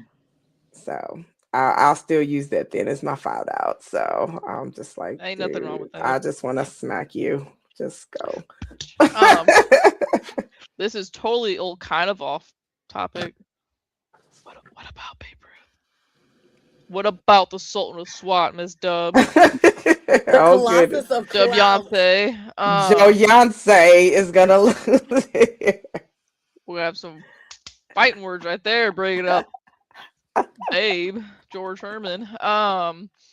This is totally off topic now because of Babe Ruth, but did Cardi B and him break up like at the Super Bowl after like what? Like I feel like that happened so freaking fast. According to social media, it was like either because of the Super Bowl atmosphere, because you brought baby mama number two and she got to sit with the family, and then you got your current Cardi B star there. So, Guys, my face is because Smooth just said it was during the game at halftime. While she was dancing during the halftime show, that she was just like, oh, I wow. don't know. Yeah.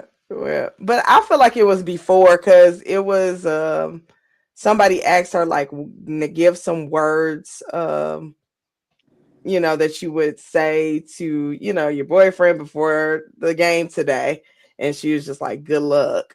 So I was like, oh yeah, Good she riddance. not effing with you no more. Whenever you get the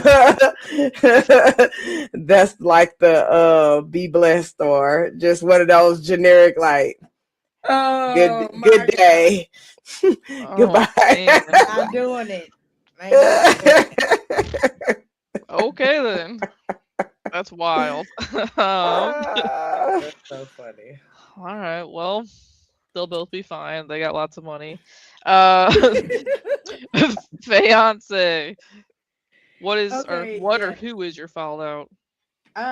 Mine actually came with the Olympics, and it wasn't anything that actually happened. Like anybody did anything really crazy, except for the fact that Ilya Malonin was supposed to bring home gold. It was more than just supposed to be in his hands. This man has landed jumps no one else has landed. Quadruple axles, like things. He's the quad god. That's what they call this man. And he had it sold up. Like, I feel like, I don't know, maybe out of the last, I don't know, maybe dozen competitions, he's maybe lost two. Maybe. And it blows the competition out of the water. Hasn't even come close. But he absolutely bombed for the Olympics. I mean, literally fell four times, came in eighth place. It was an absolute disaster. The fallout was massive. He, like, it was a disaster for the United States and for Ilya Malinin. So, um, and then speaking of mental health issues, that was also part of it. He reported, being under a lot of pressure.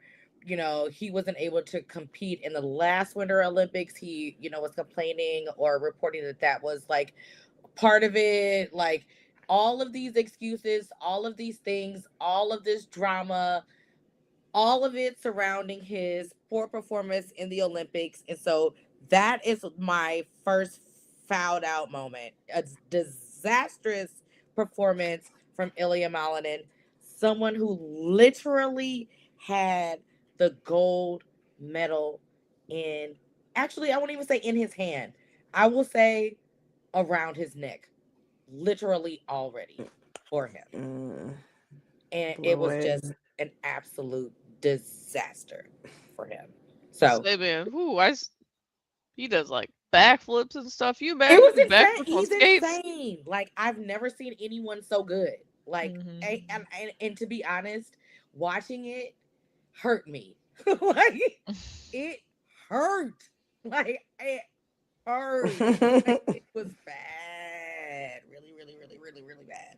I felt for him, but the aftermath and all of the drama and all of the excuses and all of the BS, I was just like, psh, you choked, because that's what it was. Like I watched literally all of the competitions up to the Olympics, and he performed extremely well. He was doing what he was supposed to do, and the moment you were supposed to rise to the occasion, you didn't, and you choked.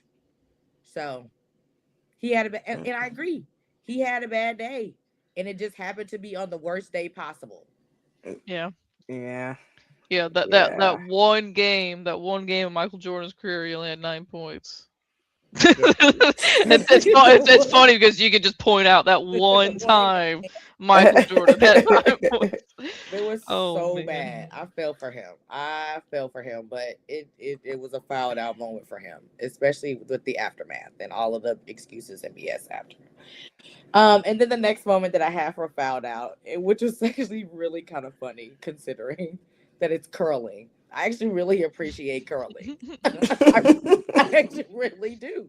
It's so strategic and it's like really physical. It's fun And as hell to watch too. it's really fun to watch. It really is, especially this year in the Olympics, because there was some controversy and people were cursing at each other. The Swedish team didn't like the Canadian team. The Canadian team was cursing at the Swedish team. The USA team didn't get along with the Canadian team, and people were cheating and putting their finger on it and touching the hammer and the Yeah, but granted you were that. after. It was a mess in curling, y'all. Of all the sports in the world, you would think this one was absolute a mess for the Olympics. And so this is another of my fouled out moments. If you would like to go back, I would encourage anyone to go back and watch any of the highlights or any of the videos of curling in the Olympics.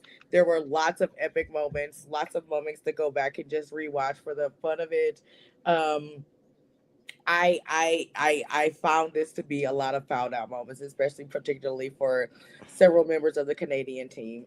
And so I encourage people to run that back and just take a look at that. What we need, I should have had it. I'm trying to look for it now. But there's a picture of, and I guess I can add Nathan McKinnon to my fouled out. Avalanche captain was on Team Canada, but after they lost to Team USA in overtime, he was By the way, the women, I think or maybe it was a mixed doubles curling team from the USA. I think they might have won gold or silver. They actually the Corey and Corey team. Yeah, Corey and Corey. Yeah, they won silver. Yeah. But yeah, so Nathan McKinnon after the game was like huffing and puffing about, well, everyone knows that we had the better team. Okay, maybe on paper, sir. Maybe. And they were absolutely cheating in curling, y'all. Like they got. Well, so there's the picture. Yeah, so there's the picture. I don't know if Smoooth will be able to find it in time or not. I tried looking, but I tried to find it earlier and I couldn't. Well, so there's that picture of the guy with his finger, but it's the picture because Nathan McKinnon in the hockey game had a wide open net, and just hit literally like this. And Connor Hellebuck, USA's goalie, was like, he was trying to turn, and you can see his eyes. He's like so scared that he was not going to make this save, which he wouldn't have if Nathan McKinnon just did what he does and scores it on an empty netter, and he just missed it. But there's a funny little picture where it's him missing the shot, and then the Canadian curler like pushing the puck that way, because his finger was on the dang block, whatever. Yeah, like, yeah. Oh my gosh, but yeah. So Canada's fouled out. Yes, I will say I was thoroughly entertained by this year's Olympics. There was a lot of good stuff. Good stuff. What's the girl's name? Figure skating, won gold also for USA. What's her name? Can't think. Well, we talk about Women's History Month. Shouts out, women's had like more than half of our gold. So I don't know why this is escaping me right now. Is it? I'm looking it up. I know this. Alyssa? She was awesome too, because man, like she like would just like be spitting for like. Okay, well he has the Nathan McKinnon video, so we can watch that while you're looking that up. Oh my gosh. There's a really rough moment in this game that Nathan McKinnon is going to have stick with him for a while. This was the moment that if you wanted to believe there was going to be a chance for the U.S. in this game, this is the one that made you feel like they might have had maybe not divine intervention, but they certainly had something going for them that day. This was it right here. Nate McKinnon buries this 100 out of 100 times. I'm not even going to say 99 out of 100 times. He buries this 100 out of 100 times. If we were going to take this out of 100,000 times, he misses this shot 1 out of 100,000 times. It's that minuscule of a likelihood that he misses this. He had a wide open net. The reason that this one stands and looms so large is because post-game, he had a quote that I think ultimately is just like the biggest loser energy. And I get that you're disappointed. I do. Like, I can't imagine what it feels like to be this good, right? And to be at this level. But he had a quote that I thought was actually kind of insane. This is Nathan McKinnon after the game. This is after Canada loses the gold medal game to the U.S. He says, quote, "It's been close for a while. You know, they're an amazing, skilled group of players.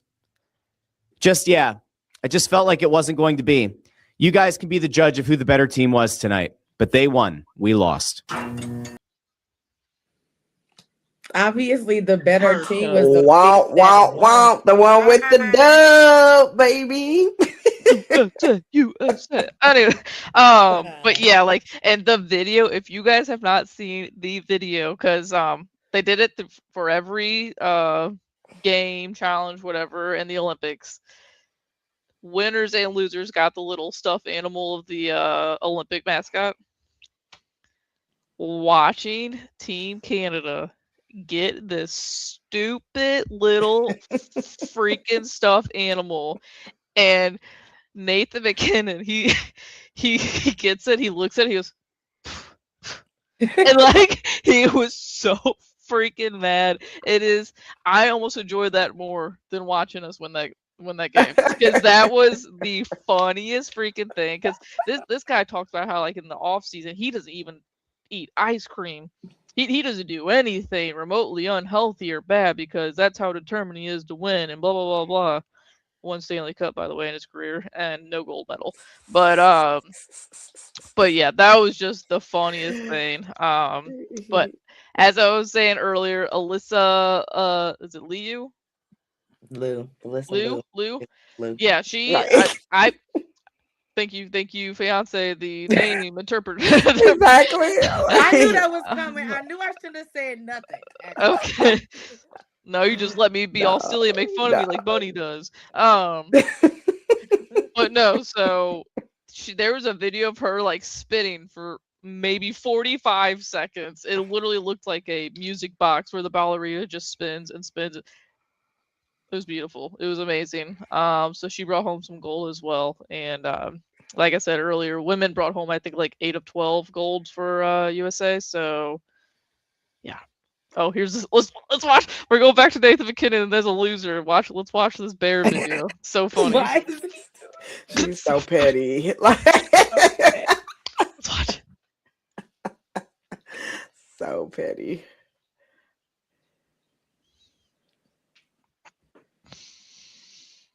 Oh, you look so bad.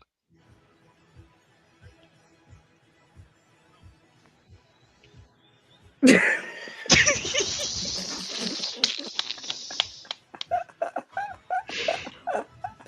at him.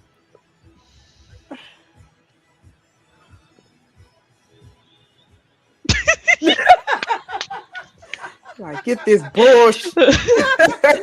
I love it. Oh my gosh. Oh my gosh. That's hilarious. That's definitely a meme. It's That's like what you get, like, when you at work, where they like, oh, you get a pizza party. Like,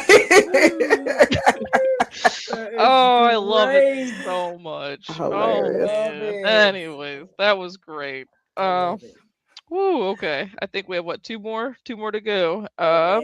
Everyone filed out, right? Yes. Yeah. Okay.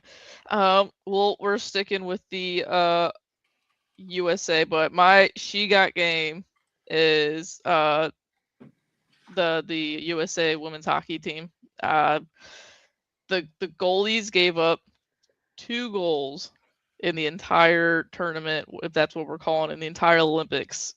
Only 2 goals they gave up that entire time. You got Hillary Knight, who is the GOAT when it comes to women's hockey. She tied the game with like 2 minutes left in the third, and it was assisted by Layla Edwards. And I think we've talked about her before on the show, but she's the first Black woman to be on USA Hockey, so that was awesome. And then Megan Keller, who was my picture there for the majority of this show, just the goal was beautiful in overtime. Just the hand movement.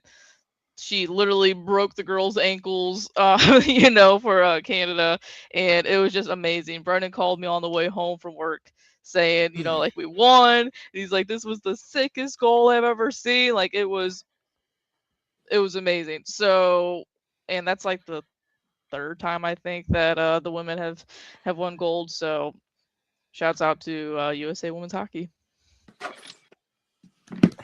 Hell yeah. This WBC coming up, I might just do this all the time for the next couple weeks, next couple shows. USA. Keep your flag around, right? Hell yeah. Hilarious. So Fiancée does not have one, so let's go to Fiancée. Fiancé's is Elana Myers Taylor. Arguably the most decorated Black winter Olympian ever. She's competed in 5 Olympic Games from 2010 to 2026. Her most recent one was obviously this year in Milan. She has won a total of 6 gold medals. She won her first gold this year, you guys. She is in the monobob. She is 41 years old, and she won her gold medal this year. And shouts out to her. It was her first one. Nice. I can't read. Fiancée says she doesn't have for this one, or what? Which one do you not have one for? Rerun this. Okay. Yeah. No, I got one for She Got Game, but I took a different approach. I didn't pick an athlete, but I picked someone associated with athletes. Nicole Lynn. We probably have heard her name from like the Jalen Hurts squad, but she's the first Black female agent to represent an NFL draft pick.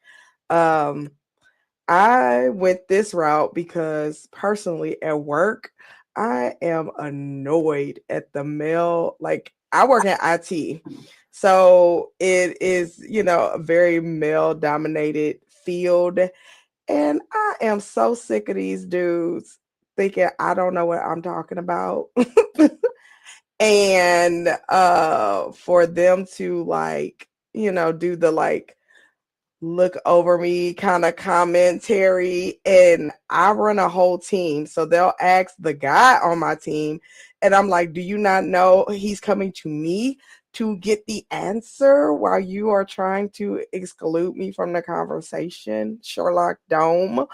But that's okay. So, sorry, I digress. But the whole point was that made me appreciate Nicole Lynn even more because she's in a very, male dominant field and representing males herself, and just being able to be at the top of her game and being, I call it GSD, get stuff done or whatever S word you want to put in there. But so just being GSD and being able to break barriers and overcome that stigma in that area. Like I needed that motivation this week. So I was like, I'm picking you because I can imagine how hard it is for you, to break through the wall she had. So, and I didn't know she went to law school and all that stuff. So I was like, you go, girl. You just out here doing the thing. So that's my She Got Game. I like it. It's different. Because I think I'm like the only one that's like thrown out a okay. That's Nicole. And she's married to a football coach. I forget his name, Gabe, I think. So she got the baby, all the things. So congrats to her. Yes. Snaps. Love it. I'm gonna need you guys to start cussing though, because don't tell me I can cuss, and then you're like the S word. I said mine Well, after I thought about it. And I realized I just it had a just depends on birthday. what mood, you know. I just had a Now the birthday. I producer thought it know was I will cool. make up cuss words. I don't cuss a lot, but like I'll say what the fudge, or like I'm like long as I get the feelings, with Yeah, it, yeah. then like I will, but I definitely make up some words. Like so. I get that. I get that. All right, cool. All right. And then our last topic is we run this. I didn't have one, but then I was talking about the WBC earlier, and I don't like that the WBC you don't have to incorporate the new rules that they're doing in Major League Baseball. So we've talked about on the show before. Now they have the ABS system, so the automatic ball and strike system, to where you have two challenges a game, and if you, the pitcher, or you, the catcher, or the batter, don't agree whether or not it was a strike or a ball, you just tap your head and they review it right there in the stadium. Um, but you don't have to follow that rule in the WBC. So these guys practice this all spring training, go away for a couple of weeks to the WBC, don't have to do it, and then they have to go back into the regular season and do it. So I don't know. I don't like it. They haven't complained about it. I'm just complaining because I'm running out of we run this ideas. But It's yeah, worthy, but complaint yeah, that's worthy. mine. I agree. I think that's complaint worthy. Consistency, like why? Just Yeah, it's we kind be of like doing so dumb things just because. Like yeah, like college like football and baseball have different rules than the pro sport, and I'm just kind of like their goal is to get to the MLB or the NFL, so why not just follow the same rules, So, right. kind of around that as well. Yeah. No. All right, so both you guys now say you have one. So, Fiancée, you said it first. Let's go. Okay, mine is there's still some, I don't know what they're going to do, but there's still some question about whether or not they're going to make the ladies play 5 sets.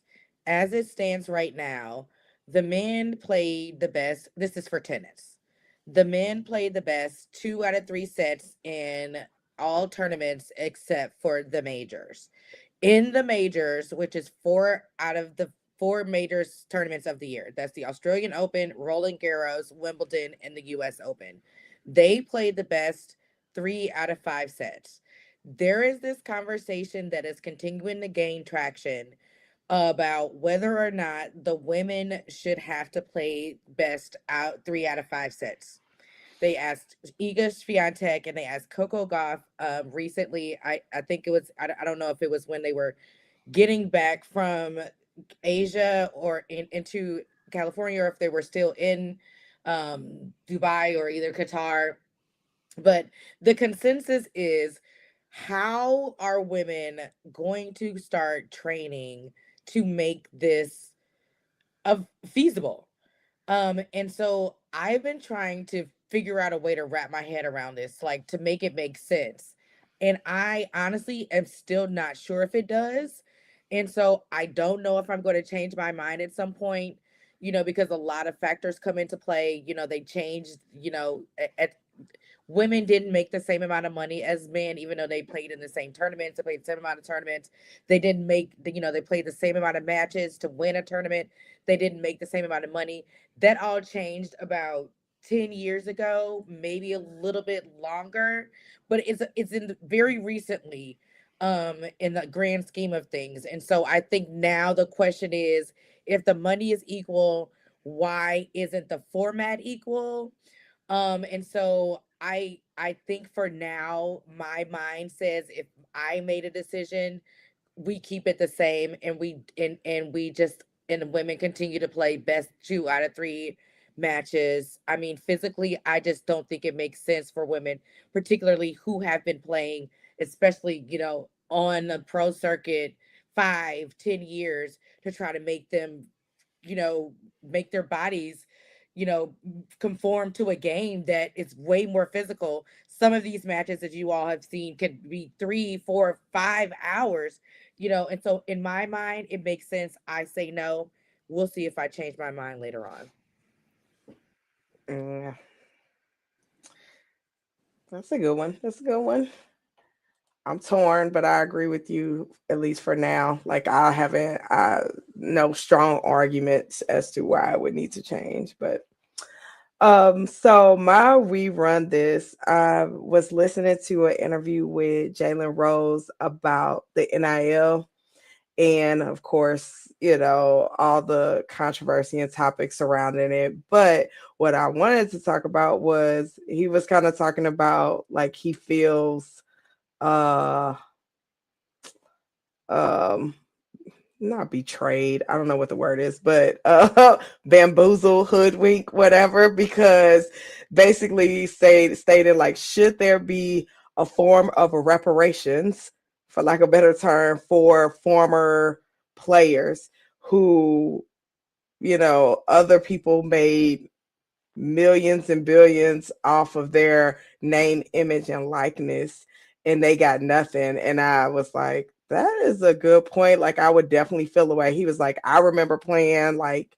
whatever, what's it called? The NBA video games, whatever, back when I was playing, and I'm playing the game with me as the character and not getting a dime off of it. And I'm like, yeah, that stings a little bit. And all these corporations and stuff have gotten money basically off the sweat of your back. So I'm going to say if I run this, then there will be some form of reparations program for former athletes to get them their coins that was due to them. I don't know what it'll look like, but I'll vote to make that happen. I don't know what you would do though. Like, I'm trying to think. I mean, they already have money themselves.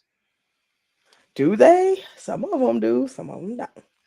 Okay, so do it for the guys that aren't pro or haven't gone pro, or you know what I'm saying? Like, Yeah. why do these guys need more money?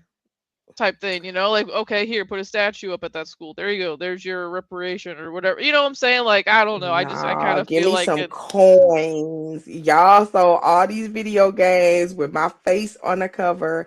I ain't getting nothing. And then you got the little high years school, ago though. college kid getting millions But that doing just the same thing. the Like, times change. Like, okay, that's like former baseball players. Like, hey, now that guys are getting paid, Kyle Tucker's getting paid $60 million a year. Well, now I played baseball however many years ago. I was better than Kyle Tucker. Get me $30 million right now. You know what I'm saying? Like, I don't know how you make that yeah, work type thing. I don't have to think about that part. I run it. I just tell everybody else what to do. Yeah. Y'all figure it out. I'm not playing with I just give my approval. All right. I'm like the leader of our country. I could just sign it. No, I don't know what's going on. No, you just say it. You just press all the buttons on the elevator, so you go to every floor. They Buddy the Elf. Like pressing buttons. All right. Our producer has the clip that I was talking about with Jalen Rose. So let's take a look at this and hear what he has to say. My client. Your clients. Oh, he's gonna do it to end the show. So I'm gonna go ahead and USA one more time, baby. WBC this weekend. USA runs hockey. Hopefully, we're about to run baseball because that is America's pastime. And thank you for our special guest. I'm gonna be following her on all the socials so I can share that for her. But yeah, thank you, ladies. This was Ladies' Night. Bunny, I hope you're feeling better. And yeah, we out. Let's run the promos. First Wednesday of the month is Ladies' Night, and then every other Wednesday, we got the Platform Sports Talk Show's main show. You get to see Smooth's face. We have Hot 365 Radio, the Platform Sports Talk Show on Facebook, X, Instagram, on YouTube. Make sure you subscribe and click on that bell so you can get notified. Go ahead and send us an email. Let's get some more special guests on the show. The last Wednesday of the month, we have the Man Cave, where it gets rowdy, and Hot 365 Radio and on twitch.tv.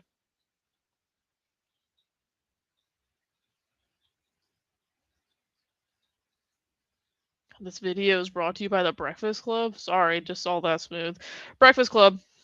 Let's play it.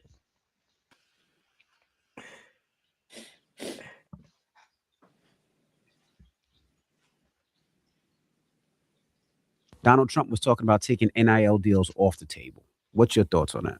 Jalen was like the first person I saw championing for college players to get correct. Paid. Thank you. I've been talking about this for 30 years, and that's foolish. Because what that says is I can't get paid off of my name, my image, and my likeness. Like, that is crazy. Like, what, profession does that exist in? Mm-hmm. And a couple of things that I learned just as I matriculated in sports, the only sports that really have restrictions and salary caps, unfortunately, are the ones that are black led. That's basketball and football. Mm-hmm. You don't see that in other sports. You don't see it in golf. You don't see it in tennis. You don't see it in NASCAR. You don't see it in anything, because that's a residue of slavery.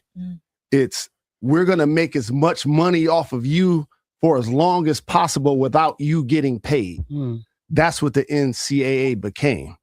And so now that players are able to profit off of their name, image, and likeness, I feel like is really good for the game. As somebody that's working for TNT that's covering it, that's why the game is as good as it's been. You see so many freshmen performing well. You see the enthusiasm back in the game because players don't have to rush from their senior year in high school to their freshman year in college. They don't have to rush from their sophomore year in college to the league because they get millions in college.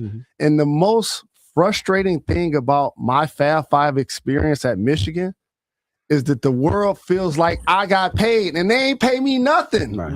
And so the fact that they're now able to profit and, still perform, I think it just like any other profession. You get paid for play. What do you say to people who feel like the NIL has been hurting college sports?